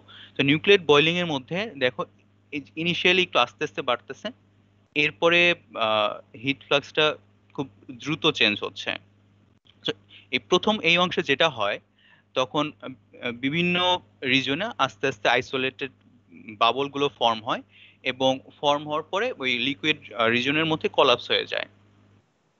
এরপরে যখন আমি অল সুপারহিট আরো একটু বাড়াচ্ছি, তখন দেখা যায় ভ্যাপারের কন্টিনিউয়াস কলাম ক্রিয়েট হচ্ছে, এবং এই ভ্যাপারগুলো সারফেস লেভেল পর্যন্ত যাচ্ছে, এবং সারফেসে গিয়ে সে ভ্যাপার কন্টেন্টটাকে রিলিজ করতেছে। এই জন্য এই রিজনের চেয়ে এর পরের রিজিয়নটাতে যেখানে বাবলটা রাইজ করতেছে সারফেস পর্যন্ত, এখানে হিটটা বাড়ার রেটটা খুব বেশি থাকে, একটা সময় গিয়ে সর্বোচ্চ হয়ে যায়। এরপরে যখন আমরা অল সুপারহিটটাকে বাড়াচ্ছি, তখন যেটা হয় এই যে এইখানে যে ভ্যাপারটা সারফেসে, এটা পুরোপুরি ভ্যাপার দিয়ে কাভার হয়ে যায়, এবং এইটা একটা রেজিস্ট্যান্স হিসেবে কাজ করে হিট ট্রান্সফারের জন্য। যেহেতু ভ্যাপারের থার্মাল কন্ডাক্টিভিটিটা খুবই কম, তখন এটা একটা রেজিস্ট্যান্স হিসেবে কাজ করে, এই জন্য হিট ট্রান্সফারটা খুব একটা বাড়ে না, এই জন্য দেখো হিট ফ্লাক্সটা আস্তে আস্তে কমতে থাকে। এবং এরপরে গিয়ে অল সুপারহিটটাকে যখন আমি আরো বাড়াচ্ছি, তখন যেটা হয় টেম্পারেচার যেহেতু খুবই বেশি হচ্ছে, তখন রেডিয়েশন হিট ট্রান্সফারটা একটু ডমিনেন্ট হয় এবং তখন আস্তে আস্তে হিট ট্রান্সফারটা বাড়তে থাকে। এগুলো হচ্ছে ডিফারেন্ট রিজন বয়েলিং এর জন্য। তো আগের ফিগারে যখন দেখো অল সুপার হিটটা 5 ডিগ্রির চেয়ে কম, এখানে ওইভাবে কোনো বাবল দেখাই যাচ্ছে না। কিন্তু যখন অল সুপার হিটটা 5 ডিগ্রির চেয়ে বেশি হচ্ছে, এই যে সারফেসে যে বাবল ফর্মেশন গুলোকে বোঝা যাচ্ছে যে আমাদের বয়েলিংটা হচ্ছে সেটা বোঝা যাচ্ছে। তোমাদের যে ভিডিওটা টিমসে দেয়া আছে ওইখানে দেখলে আরো বুঝতে পারবা যে আমরা যখন টেম্পারেচারটা একটু বেশি ইনক্রিজ করি তখন এই যে বাবল ফর্মেশনটা বেশি ভিগরাস হয় সেটা দেখা যায়। এই যে এরকম একটা হবে যখন মানে টেম্পারেচারটা খুবই বাড়াবো। এরপরে হচ্ছে আমাদের বিভিন্ন ক্যালকুলেশন স্টেপ গুলো আছে, আর সেটা একটু দেখাবো তোমাদেরকে। স্যার বয়েলিং কার্ভ নিয়ে যদি স্যার আপনি একটু কিছু বলেন স্যার। হ্যাঁ, একটু বয়েলিং কার্ভ আমার মনে হয় ফেরত যাও প্লিজ। আচ্ছা, তুমি একটু পয়েন্টারটা অন করে রেখো যেন আমি বললে তুমি একটু মার্ক করতে পারো।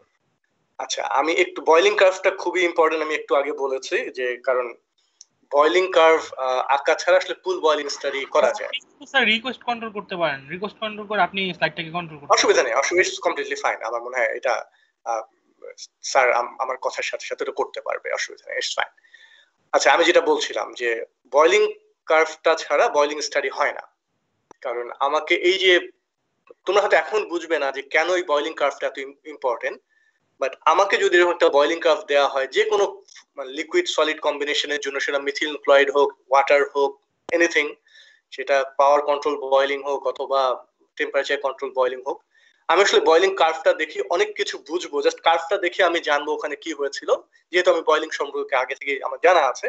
সো এই কারণে বয়েলিং কার্ভটা হচ্ছে সব থেকে আমি কি বলবো যে খুব মানে একটা চমৎকার একটা এক্সপ্লেনেশন দেয় একটা বয়েলিং কার্ভ সম্পর্কে, একটা জাস্ট ফিগার থেকে আমরা পেতে পারি, যেখানে খুব বেশি কথা হয়তো বলার দরকার নেই, যে আমরা জাস্ট ফিগারটা থেকে বুঝতে পারি কোথায় কি হয়েছিল। তো প্রথম অংশ তো বললো মোটামুটি ওয়াল সুপারহিট, এই যে রিজিয়ন 1 যেখানে আছে 5 ডিগ্রি সেলসিয়াসের মতো। সো এই সময় শুধুমাত্র এভাপোরেশন হয়, যেভাবে আমরা বলি যে এভাপোরেশন যখনই স্যাচুরেশন টেম্পারেচার, এটা মনে করো 0 থেকে শুরু হচ্ছে, এক্স অ্যাক্সিস শুরু হচ্ছে 0 থেকে এবং এদিকে যাচ্ছে মনে করো 40-50 বা যত পর্যন্ত আমরা যাই। তো 0-তে প্রথম যখন, তখন তো ওয়াল সুপারহিট 0 মানে হচ্ছে সলিডের টেম্পারেচার লিকুইডের স্যাচুরেশন টেম্পারেচারের সমান। সো এখনো বয়েলিং শুরু হয়নি। যখন এটা 0 থেকে পার হয়ে গেল 1 বা 0.1 থেকে শুরু করে 1, 2, 3, 4, 5 পর্যন্ত, 5 পর্যন্ত আমরা মোটামুটি রিজিয়ন 1 ধরি। এতটুকু হচ্ছে আমার শুধুমাত্র এভাপোরেশন হয়, বয়েলিং ওই অর্থে না। আমরা বয়েলিং কার্ভের বয়েলিং বলি যেহেতু সলিড থেকে সে হিটটা পাচ্ছে, কিন্তু সত্যিকার অর্থে বয়েলিং কে যে জিনিসটাকে ডিফাইন করে বাবল ফরমেশন, সেটা তখনো হয় না। ফলে এই জায়গাটা বয়েলিং হলো, এটা আসলে পিওর কনভেকশন বা আমরা বলি যে convective boiling.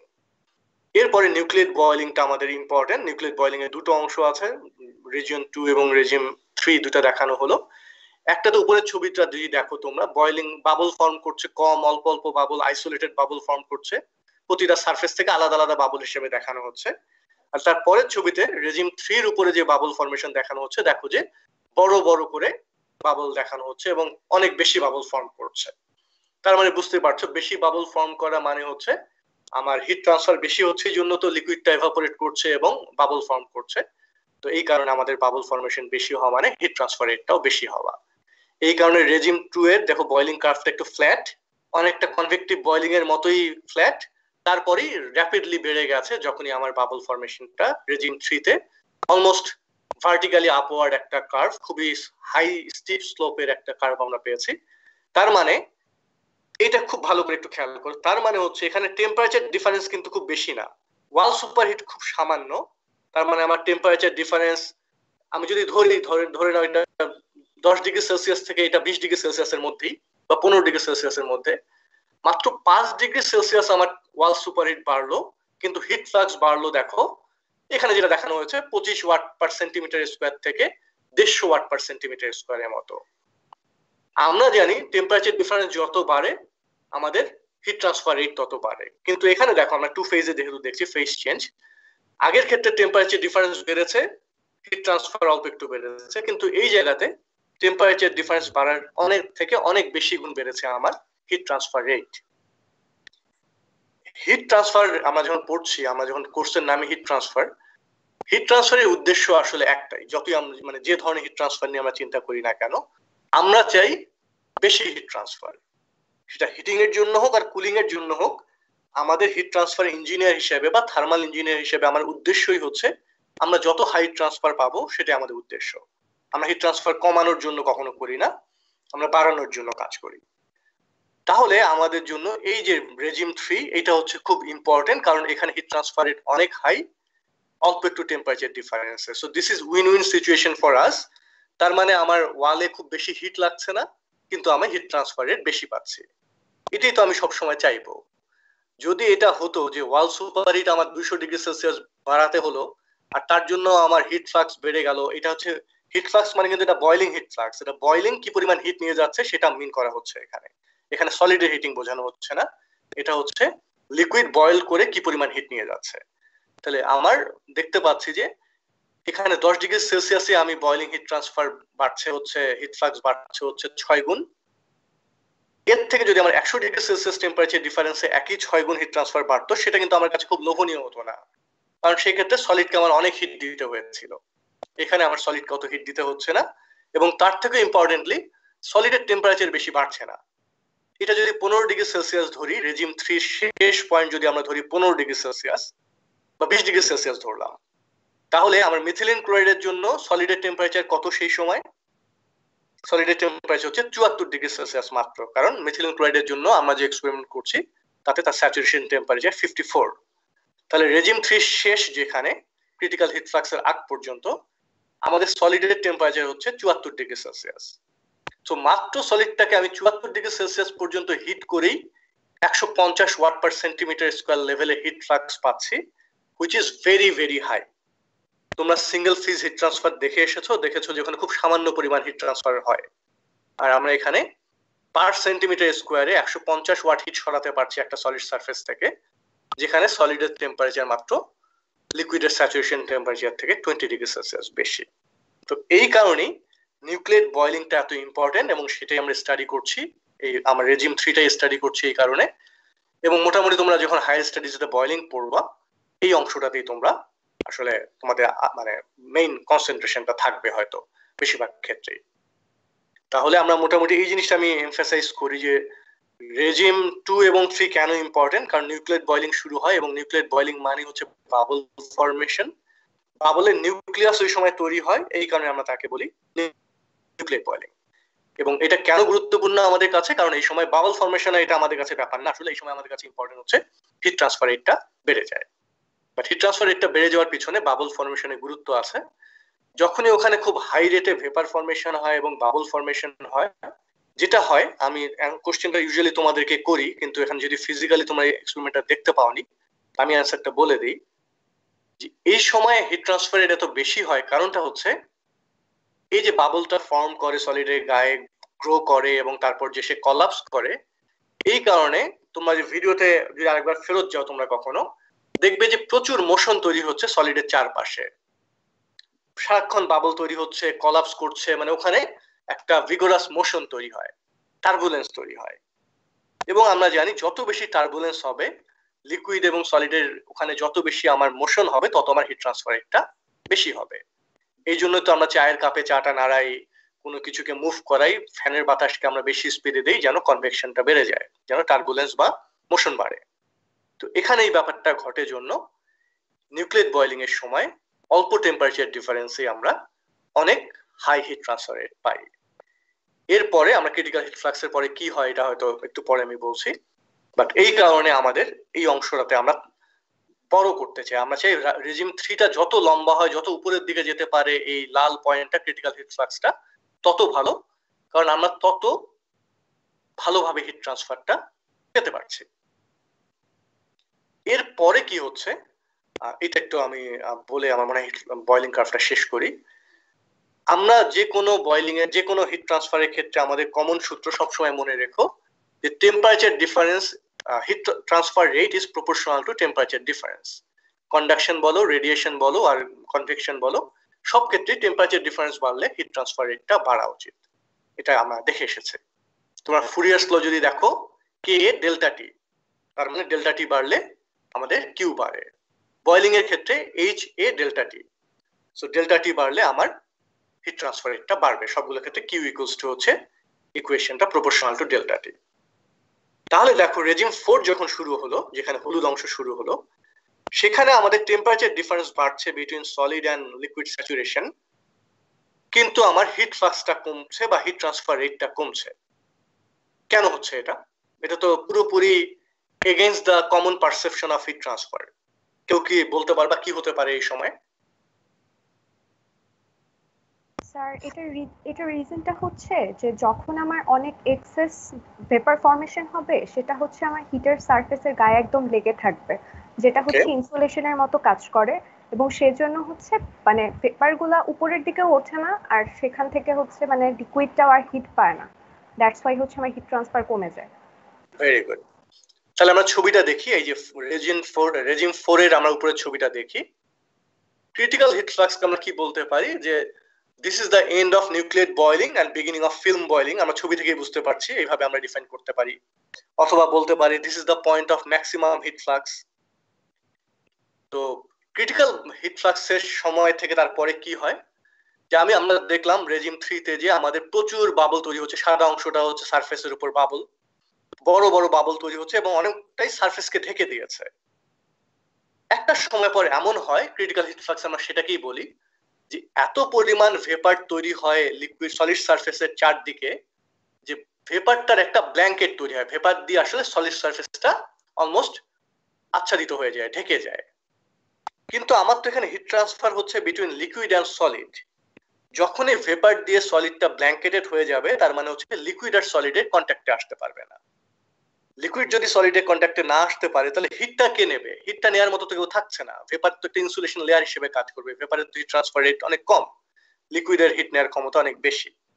So critical heat ফ্লাক্সের সময় যেটা হয়, শুরু হয় ফিল্ম বয়লিং এর শুরুতে, যে এমন পরিমাণ ভেপার তৈরি হওয়া শুরু করে যে সলিড সারফেসটা ভেপার দিয়ে ঢেকে যায়, ব্ল্যাঙ্কেটেড হয়ে যায়, এবং লিকুইড আর সলিডের কন্ট্যাক্টে ঠিকমতো আসতে পারে না। লিকুইড যদি সলিডের কন্ট্যাক্টে আসতে না পারে, তাহলে হিট নেওয়ার মতো আমার কোনো মানে মিডিয়ামটা থাকছে না। ফলে কি হবে এই সময়? এই সময় যেটা হবে, আমাদের একটা লগারিদমিক গ্রাফে আঁকি, এই রেজিম 3 পরে তারপর দেখবো যে আমাদের ওয়াল সুপারহিটটা অনেক বেড়ে গেছে। 20 থেকে হয়তো রেজিম 4 পার হতে হতেই 20 থেকে এটা হয়ে গেছে হয়তো 100, 5 হতে হতেই হয়তো রেজিম 5 এর শেষ হতে হতে এটা হয়ে গেছে হয়তো ডেল্টা টি হয়ে গেছে 300। তার মানে আমাদের সলিডের টেম্পারেচার অ্যাব্রাপ্টলি বাড়ছে। এখানে একটা এক্সাম্পল দিলে তোমাদের জন্য বোঝার সুবিধা হবে কেন সলিডের টেম্পারেচার বাড়ছে। কারণটা হচ্ছে, তোমাদের মনে করো বাসায় তুমি চা বানাচ্ছ, পানি দিয়েছো 5 কাপ। এখন তুমি যদি কোনো কারণে ভুলে যাও যে পানি দিয়েছো, এবং একটু পরে যদি দৌড় দিয়ে এসে ফিরে আসো যে কি অবস্থা পানির দেখতে, দুটো ঘটনা ঘটতে পারে। যে কিছুটা পানি তখনও আছে, সেক্ষেত্রে তুমি জানো যে তোমার কেটলির কোনো সমস্যা হবে না, কারণ পানি আছে এবং পানিটা হিট নিচ্ছে, সো কেটলির টেম্পারেচার আগের মতোই থাকবে। কিন্তু তুমি যদি তার একটু পরে আসো, আর একটু বেশি দেরি করে আসো, এবং দেখো যে কেটলির পানি কিছুক্ষণ আগে শেষ হয়েছে, তাহলে তুমি নিশ্চয়ই আশা করতে পারো তোমার ওই কেটল থেকে ধোঁয়া উঠছে, হয়তো কেটলের হয়তো যে কোটিংটা আছে নষ্ট হয়ে গেছে, এবং মানে কেটলিটা নষ্ট হয়ে যেতে পারে। তোমার কেটলির সলিড সারফেসটা হয়তো বিভিন্ন ধরনের পোড়া দাগ থেকে শুরু করে এমনকি মেল্টও হয়ে যেতে পারে যদি তার টেম্পারেচারটা অনেক বেড়ে যায়। তো এটাই আমি বলছিলাম যে ডেল্টা টি কেন বাড়বে, কারণ সলিডের ওখান থেকে হিট নেওয়ার কেউ নেই, লিকুইড তার কন্ট্যাক্টে আসতে পারছে না।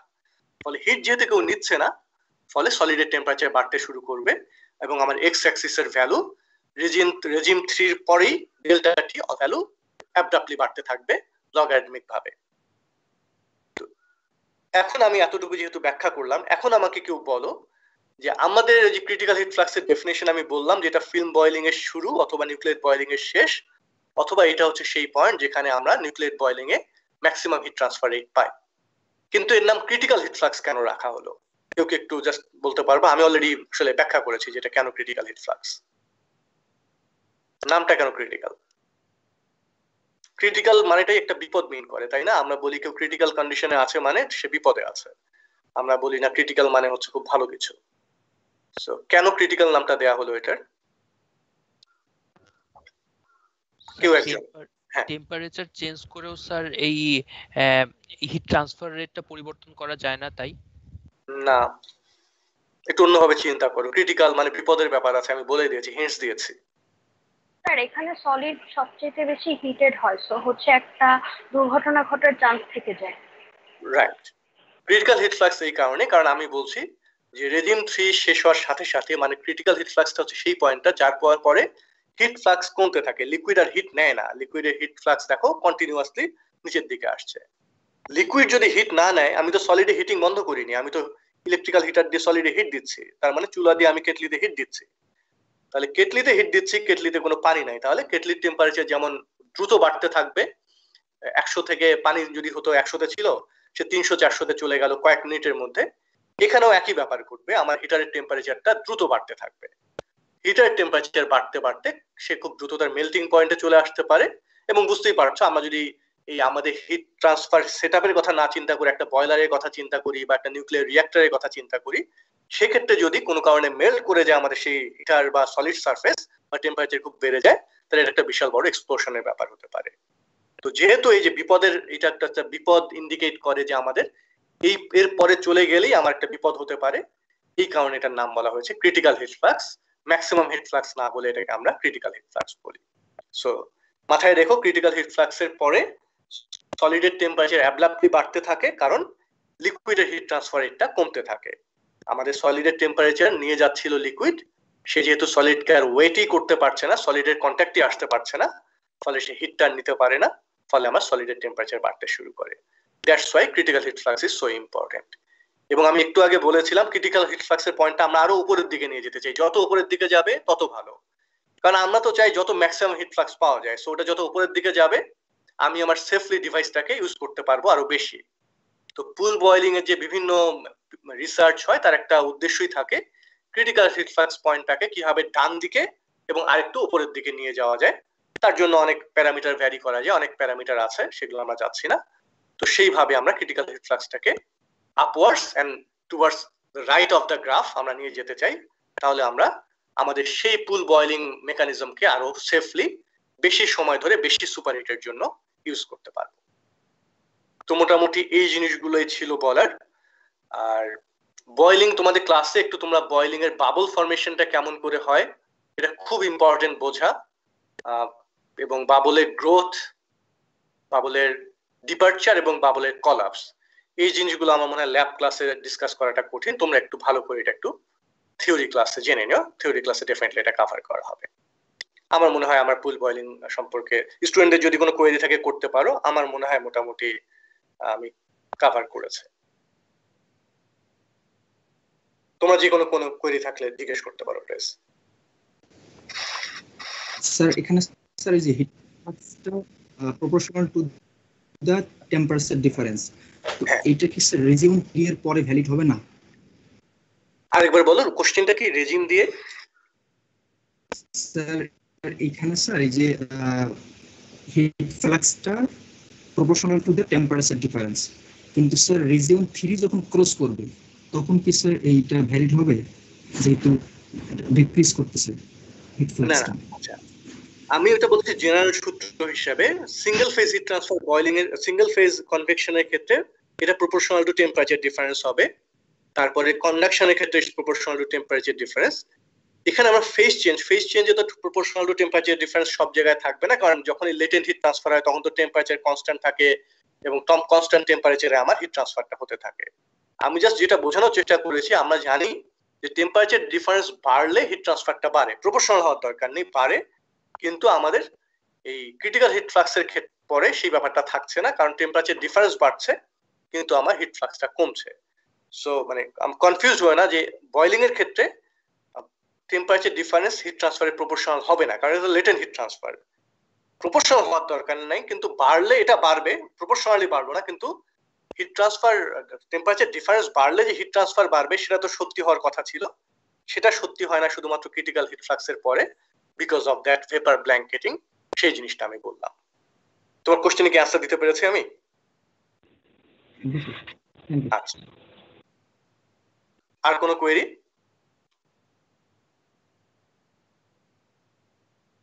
স্যার 5 নাম্বার রিজিয়নে স্যার আবার বাড়তেছে স্যার হিট ফ্লাক্সটা, এটা রিজনটা কি স্যার? ওই যে স্যার বলেছিলেন রেডিয়েশন, আমাদের রেডিয়েশন হিট ট্রান্সফার ইম্পর্টেন্ট হয় মোটামুটি মোটামুটি ধরে নাও 300-400 ডিগ্রি সেলসিয়াস টেম্পারেচারের পর কোনো সারফেসের। তো এই যে রেজিম 5 যখন শুরু হয় সেই সময় আমার ওয়াল সুপারহিটটা প্রায় 200 degree Celsius depending on solid liquid combination, so ধরে নাও 200-250 ডিগ্রি সেলসিয়াসের মতো থাকে। তার মানে তোমার সলিডের টেম্পারেচার প্রায় 300 ডিগ্রি সেলসিয়াসের মতো। তো তখন আমার কনভেকশন হিট ট্রান্সফার হচ্ছে না, কিন্তু ওই সলিড সারফেস থেকে রেডিয়েশন হিট ট্রান্সফারটা হয়, ফলে আমার হিট ট্রান্সফার রেটটা আবার বাড়তে শুরু করে। কিন্তু সেটা হচ্ছে পুল বয়লিং এর কারণে, মানে বয়লিং হিট ট্রান্সফার না, সেটা আসলে রেডিয়েশনের কারণে হিট ট্রান্সফারটা হয়, নট বিকজ অফ কনভেকশন। ওই কারণে আবার বাড়তে শুরু করে। বোঝা গেছে? Yes sir.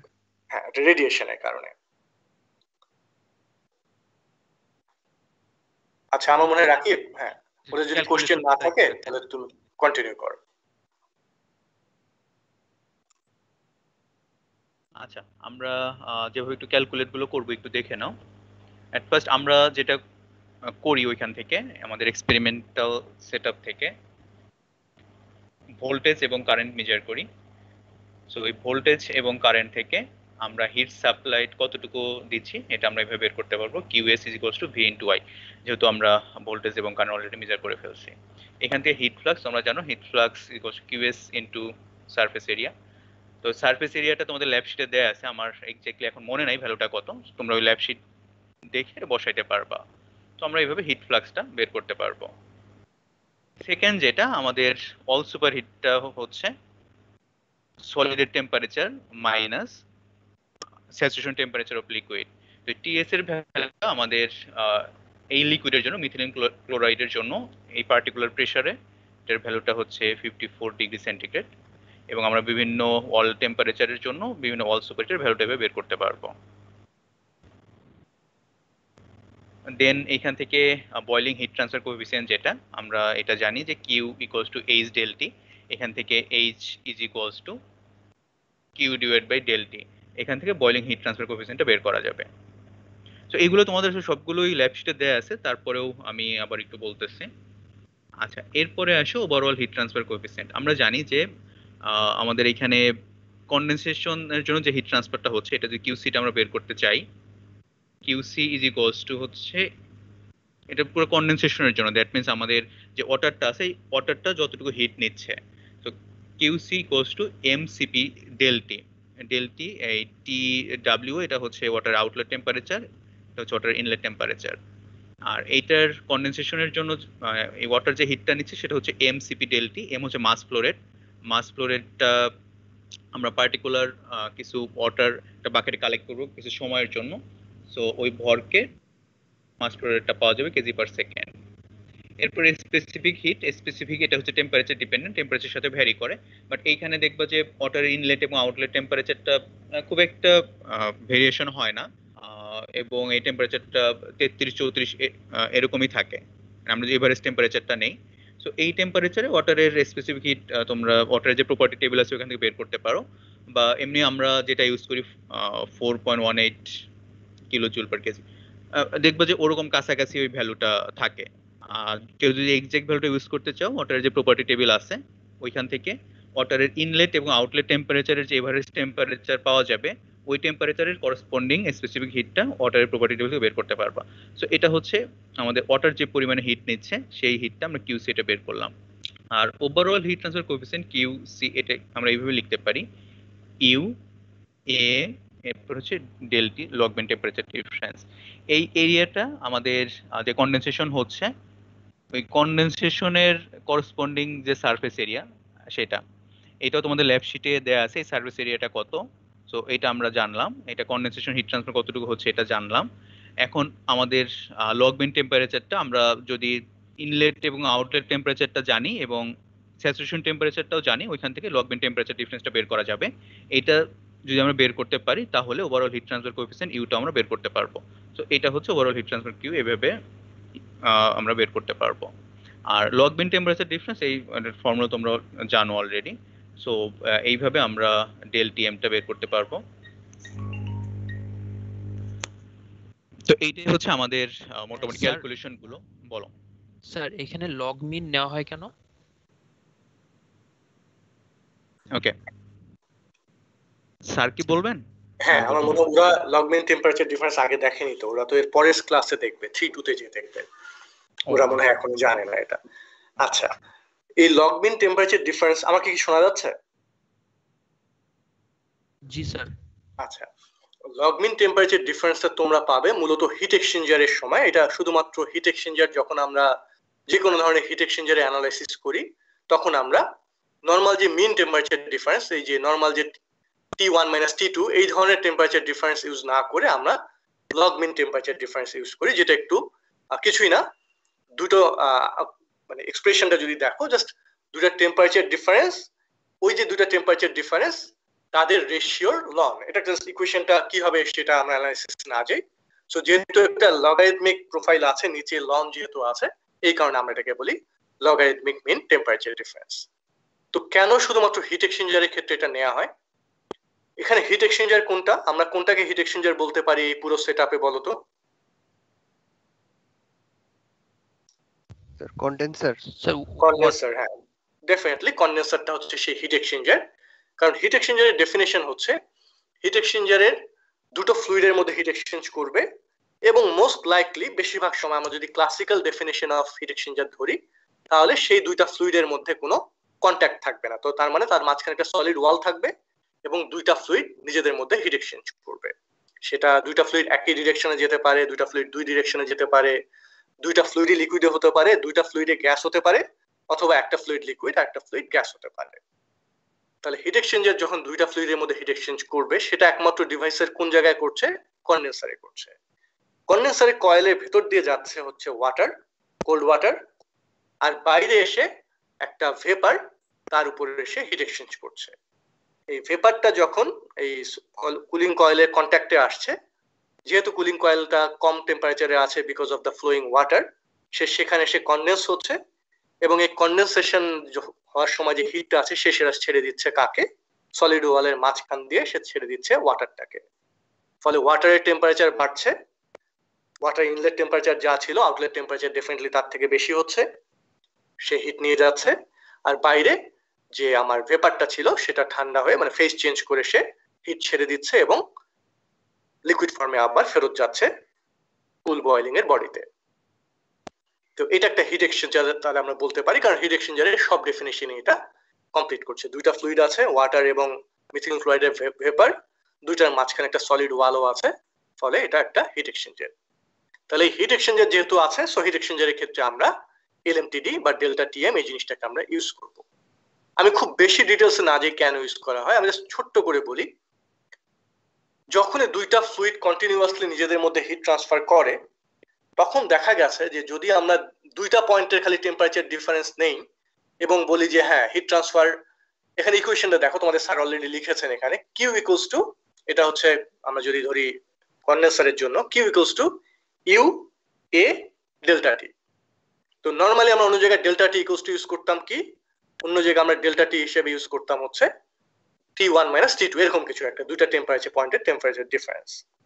কিন্তু হিট এক্সচেঞ্জারের ক্ষেত্রে এই ডেল্টা টিকে আমরা লিখি এই ডেল্টা টি এম, কারণ শুধুমাত্র হিট এক্সচেঞ্জারের দুইটা পয়েন্টে যদি আমরা টেম্পারেচার ডিফারেন্স নেই দেখা যায় যে ওই টেম্পারেচার ডিফারেন্সটা আসলে হিট ট্রান্সফারের প্রপোর্শনাল হচ্ছে না। এখানে ইউ হচ্ছে একটা প্রপোর্শনালিটি কনস্ট্যান্ট, এ হচ্ছে এরিয়া, ডেল্টা টি হচ্ছে টেম্পারেচার ডিফারেন্স। এখানেও সেই আগের কথা প্রযোজ্য যে heat transfer should be proportional to or at least kind of proportional to temperature difference.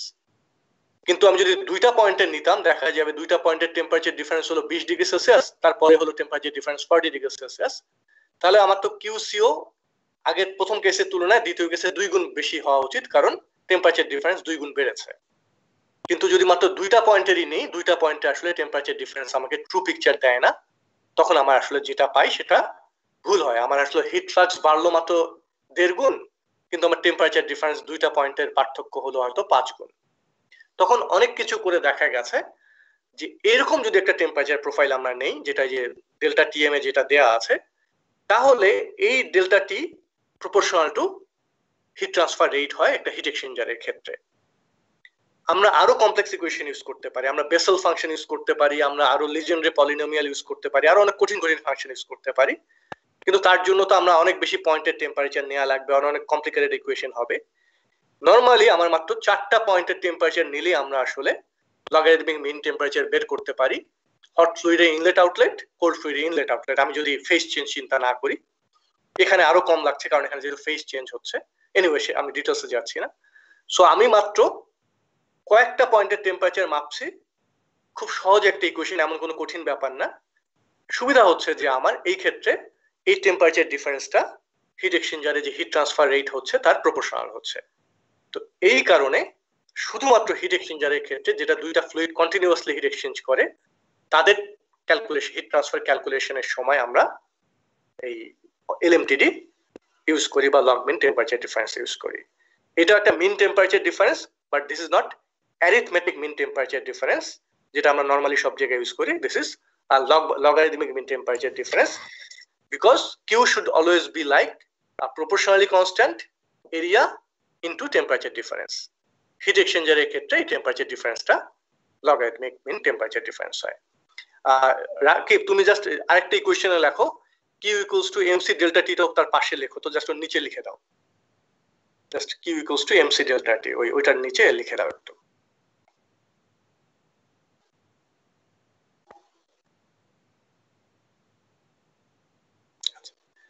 So এখানে আমি আসলে কন্ডেন্সারের হিট ট্রান্সফারটা দুইটা ইকুয়েশন দিয়ে বের করছি। দুইটাই আমার কন্ডেন্সার হিট ট্রান্সফারটা দিচ্ছে। এক হচ্ছে ওয়াটারের, আমি যদি ওয়াটার থেকে শুধু চিন্তা করি, ওয়াটার এত টেম্পারেচারে আসছে, এত টেম্পারেচারে বের হয়ে যাচ্ছে, ফ্লো রেট এত, তাহলে সেখান থেকে আমি পেয়ে গেলাম যে কন্ডেন্সারে আমার কি পরিমাণ হিট ট্রান্সফার আছে। আবার কন্ডেন্সারটাকে যদি আমি একটা ধরি হিট এক্সচেঞ্জার, তাহলে আমি উপরে ইউ এ ডেল্টা টিএম এই ইকুয়েশন দিয়ে বের করতে পারি। সো প্রথমে আমি ইকুয়েশনটা বের করব, পরের ইকুয়েশনটা এটা দিয়ে আগে বের করব। যখন আমার কিউসি বের হয়ে গেল, তারপর আমি উপরের ইকুয়েশনটা ইউজ করব, কারণ উপরের ইকুয়েশনটা আমার ইউটা আননোন। সো এখান থেকে আমি আসলে ইউটা পেয়ে যাব, কারণ বাকি সবকিছু আমার নন। সো কিউসির জন্য আমরা দুইটা ইকুয়েশন ইউজ করি, একটা হচ্ছে হিট এক্সচেঞ্জারের ইকুয়েশন, আর একটা হচ্ছে ওয়াটার যে ফ্লো করছে সেই ওয়াটারের temperature balance and mass balance, তার জন্য যে আমি এনার্জি ব্যালেন্স তার জন্য। তো এইভাবে আমরা ক্যালকুলেশনটা করি। আমি শিওর যেটা একটু তোমাদের জন্য নতুন, সো কোয়েরি থাকতে পারে, প্লিজ কোনো কোয়েরি থাকলে জিজ্ঞেস করো।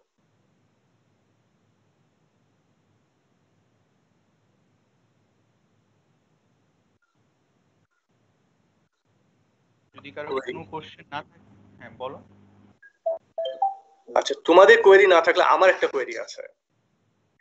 তুমি একটু আরেকটা ইকুয়েশন লেখো যে Q B equals to H A delta T, Q B equals to H A delta T, delta T set মনে হয় লেখো, মানে সেটা সুবিধা হয়। আচ্ছা, কিউবি মানে হচ্ছে বয়লিং হিট ট্রান্সফার, আমি মিন করছি। এইচ এ মানে হচ্ছে বয়লিং হিট ট্রান্সফার কোএফিশিয়েন্ট, যেটা আমাদের বের করতে হবে এবং প্লট করতে হবে ডেল্টা টি সেটের ওয়াল সুপারহিটের এগেইনস্টে। এ তো আমাদের হিটিং সারফেসের এরিয়া 1.3 ইনটু 10⁻³ মিটার স্কয়ার, আর ডেল্টা টি সেট হচ্ছে ওয়াল সুপারহিট। তুমি এখানে সবচেয়ে উপরের ইকুয়েশনটা Q C equals to U A delta T, আর সবচেয়ে নিচের ইকুয়েশনটা Q B equals to H A delta T sat. এই দুইটা একটু ভালো করে দেখো, তোমরা একটু 10 সেকেন্ড ইকুয়েশনটা দেখো, একটা কনডেনসেশনের জন্য আর একটা বয়লিং এর জন্য। সেম ফর্মের equation, hit transfer coefficient into area into temperature difference equals to hit transfer rate. So ফর্মটা দেখো যে সেম, একটা বয়লিং এর একটা কনডেনসেশনের ক্ষেত্রে। যদি দেখা হয়ে থাকে, এখন বলো আমরা প্রথম ইকুয়েশনে উপরে কন্ডেন্সারের ক্ষেত্রে ইউজ করলাম U overall heat transfer coefficient, আর বয়লিং এর ক্ষেত্রে আমরা ইউজ করলাম H convective heat transfer coefficient বা বয়লিং হিট ট্রান্সফার কোএফিশিয়েন্ট। একটাতে ইউ কেন ওভারঅল, আর একটাতে এইচ কেন, কে বলতে পারবা?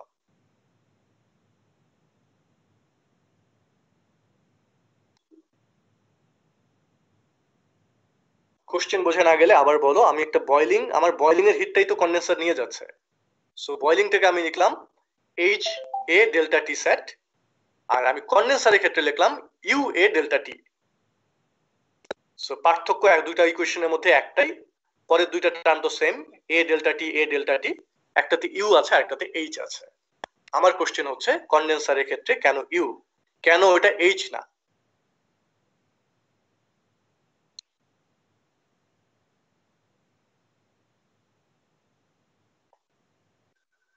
কেউ পারবো না?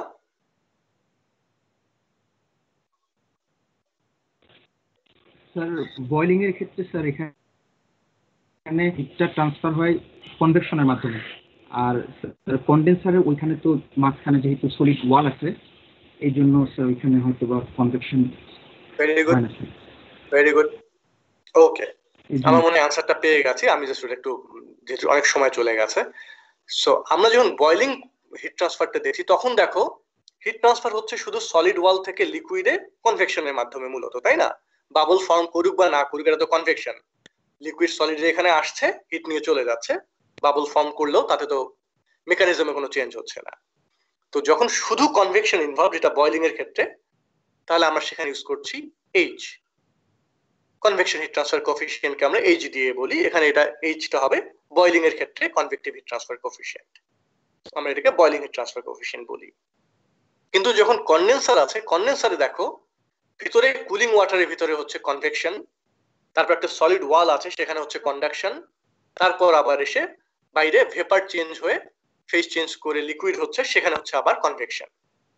তাহলে এখানে কনভেকশন, কন্ডাকশন, কনভেকশন, তিনটা মোড অফ হিট ট্রান্সফার হচ্ছে কন্ডেন্সারের ক্ষেত্রে।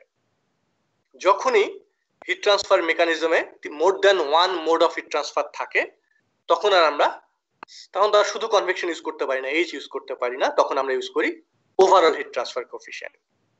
রেডিয়েশন আমরা ধরতে পারতাম এর মধ্যে, বাট এখানে টেম্পারেচার কম জন্য রেডিয়েশন ইম্পর্টেন্ট না। বাট দ্য পয়েন্ট ইজ যে whenever there are two modes of heat transfer at least involved in heat transfer process, we usually use overall heat transfer coefficient, and when there is only single heat transfer mechanism involved, যেটা boiling এর ক্ষেত্রে convection, তখন আমরা use করি হচ্ছে H. So এই দুইটা পার্থক্য একটু দেখো, ইকুয়েশনও দেখো যে একটু আগে স্যার দেখিয়েছেন আগের স্লাইডেই, একটা Q equals to H A delta T, আর আমরা কন্ডেন্সারের ক্ষেত্রে ইউজ করলাম U A delta T. So এই পার্থক্যটা যেন তোমরা বোঝো।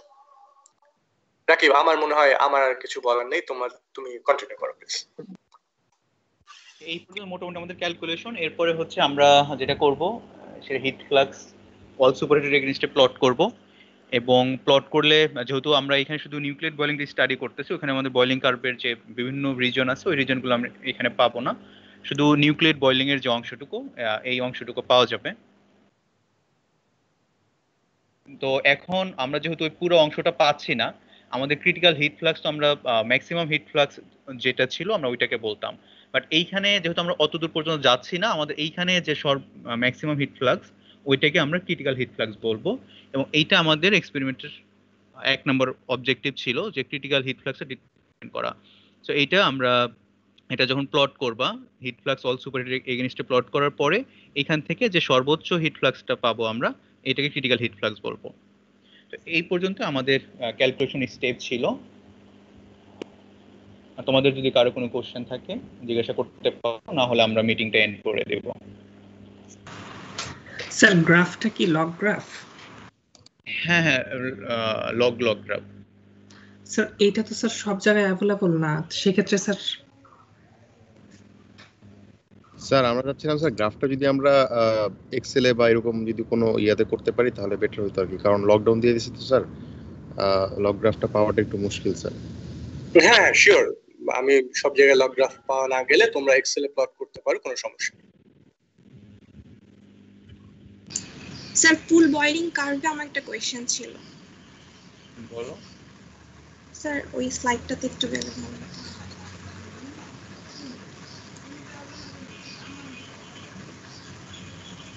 স্যার 5 নম্বর রিজিয়নে তো আমার ফিল্ম বয়লিংটা স্টার্ট হয়েছে, মানে এখানে আমার হচ্ছে রেডিয়েশন হিট ট্রান্সফার স্টার্ট হয়েছে। তো স্যার এখানে 5 নম্বর রিজিয়নে একটুখানি বেড়ে তারপর আবার 6 নম্বরে কেন কমে গেল, তারপর আবার বেড়েছে? স্যার এটার কারণটা বুঝতে পারিনি।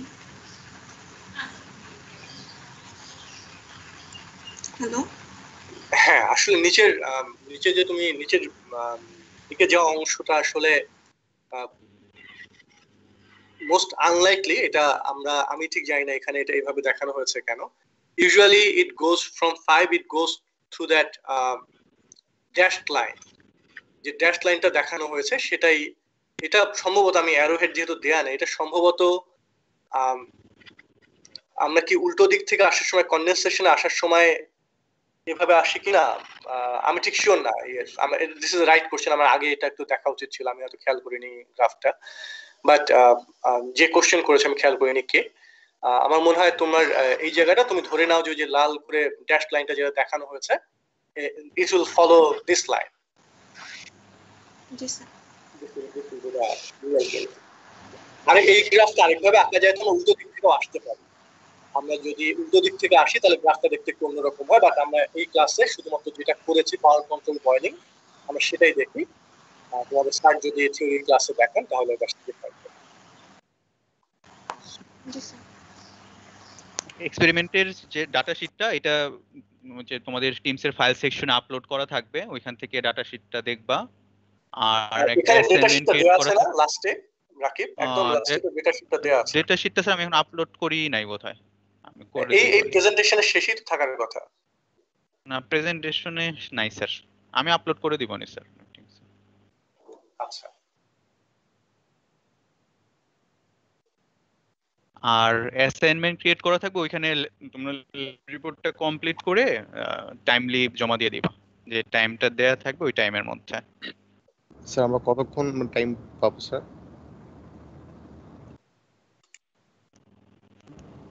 স্যার এটা কি আজকে 11টা মানে 12টার আগ পর্যন্ত দিব স্যার নাকি? আমার মনে বাড়িয়ে দাও, সমস্যা নেই। আমরা নরমালি এই ক্লাসে তোমরা অন্যগুলো কি সময় কত সময় পেয়েছো? স্যার 2 দিন একদিন এরকম স্যার। তো লাস্ট উইকে পেয়েছিলাম মানে পরের দিন পর্যন্ত, লাস্ট উইক তো না, তার আগের উইকে আর কি। আমার মনে হয় রাকিব কালকে বিকেল 5টা পর্যন্ত বা দুপুর রাত 12টা পর্যন্ত থাক, কোনো সমস্যা নেই। কালকে রাত পর্যন্ত দেই স্যার। কালকে রাত 12টা পর্যন্ত থাক, সমস্যা নেই। ওকে আমরা শেষ করতেছি তাহলে। তোমরা দেখো আর কোনো কোয়েরি আছে কিনা, মানে যেহেতু আমরা বুঝতে পারি যে হাতে কলমের সামনে দেখানো আর এখানে প্রেজেন্টেশনের মাধ্যমে দেখানো তো সেম হয় না, সো যদি কোনো কোয়েরি থাকে দেখো, যে আমরা চেষ্টা করবো অ্যান্সার করতে, যে কোনো ফিজিক্যাল প্রসেস সম্পর্কে বা ক্যালকুলেশনের কোনো কিছু সম্পর্কে। ক্যালকুলেশন ইজ ভেরি ইজি, তো অন্য কোনো কিছু সম্পর্কে কোনো সমস্যা আছে কিনা? স্যার আমাদের কি স্যার মানে একটু এটা যেহেতু আমাদের ভিডিওটা প্রথমত আমাদেরকে দেখতে হবে, সো আবার সেই কিছু সাবমিশনও আছে স্যার, যদি আরেকটু এক্সটেন্ড করা যায় আমাদের স্যার বুঝতে করতে সুবিধা হতো স্যার, যেহেতু গ্রুপ ওয়ার্ক না আমাদের ইন্ডিভিজুয়ালি করতে হবে স্যার। একটু স্যার আমরা সময় যাচ্ছিলাম স্যার, যেহেতু ভিডিওতে একটু প্রবলেম ছিল স্যার। ওইটার জন্য তোমার রিপোর্ট রাইটিং এ কোনো সমস্যা হবে না, ওইটা যেটা হবে কনসেপচুয়াল সমস্যা হতে পারে। রিপোর্ট তো তোমরা তো আর থিওরি দিবা না, তোমরা তো শুধুমাত্র ক্যালকুলেশন আর কি পেলা সেটা দিবা। আমার মনে হয় না এখানে সমস্যা হবে, সো এটার জন্য আসলে ওকে স্যার, স্যার কালকে রাত পর্যন্তই থাকতে হবে। আমার মনে হয় হ্যাঁ, মানে if you feel let us know, but আমি তো জানি এই রিপোর্টটা তোমার ওগুলো কোনো কিছু আসবে না, আসলে ওগুলো তো তোমাদেরকে ভালো মতো তোমরা ফিজিক্যাল জিনিসটা দেখতে পাচ্ছ না সেই ফিলটা দেওয়ার জন্য ভিডিও করা, but for writing the report those things will not be necessary. So আমার মনে হয় এটা এক্সটেন্ড করার দরকার নেই, কালকে 12টা পর্যন্তই থাক।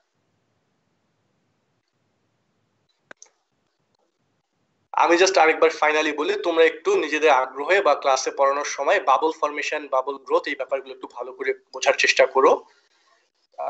দ্যাটস ভেরি ইম্পর্টেন্ট, ওটা না বুঝলে আসলে বয়লিংটা বোঝা যায় না। নিউক্লিয়ার বয়লিং এর মেইন জিনিসটাই হচ্ছে বাবলের ওই লাইফ সাইকেলটা, তো তোমরা একটু এটা বোঝার চেষ্টা করো।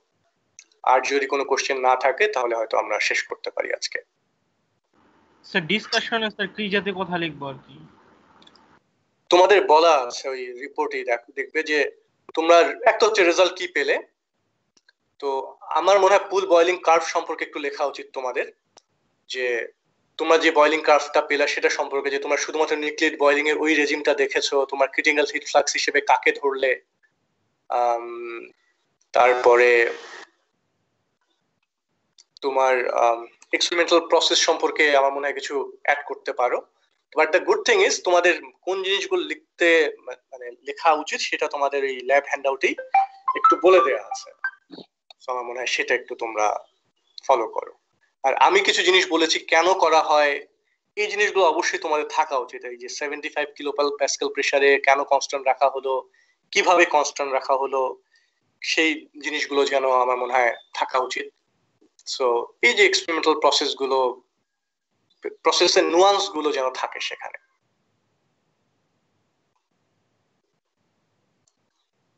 আর কোনো কোয়েরি আছে?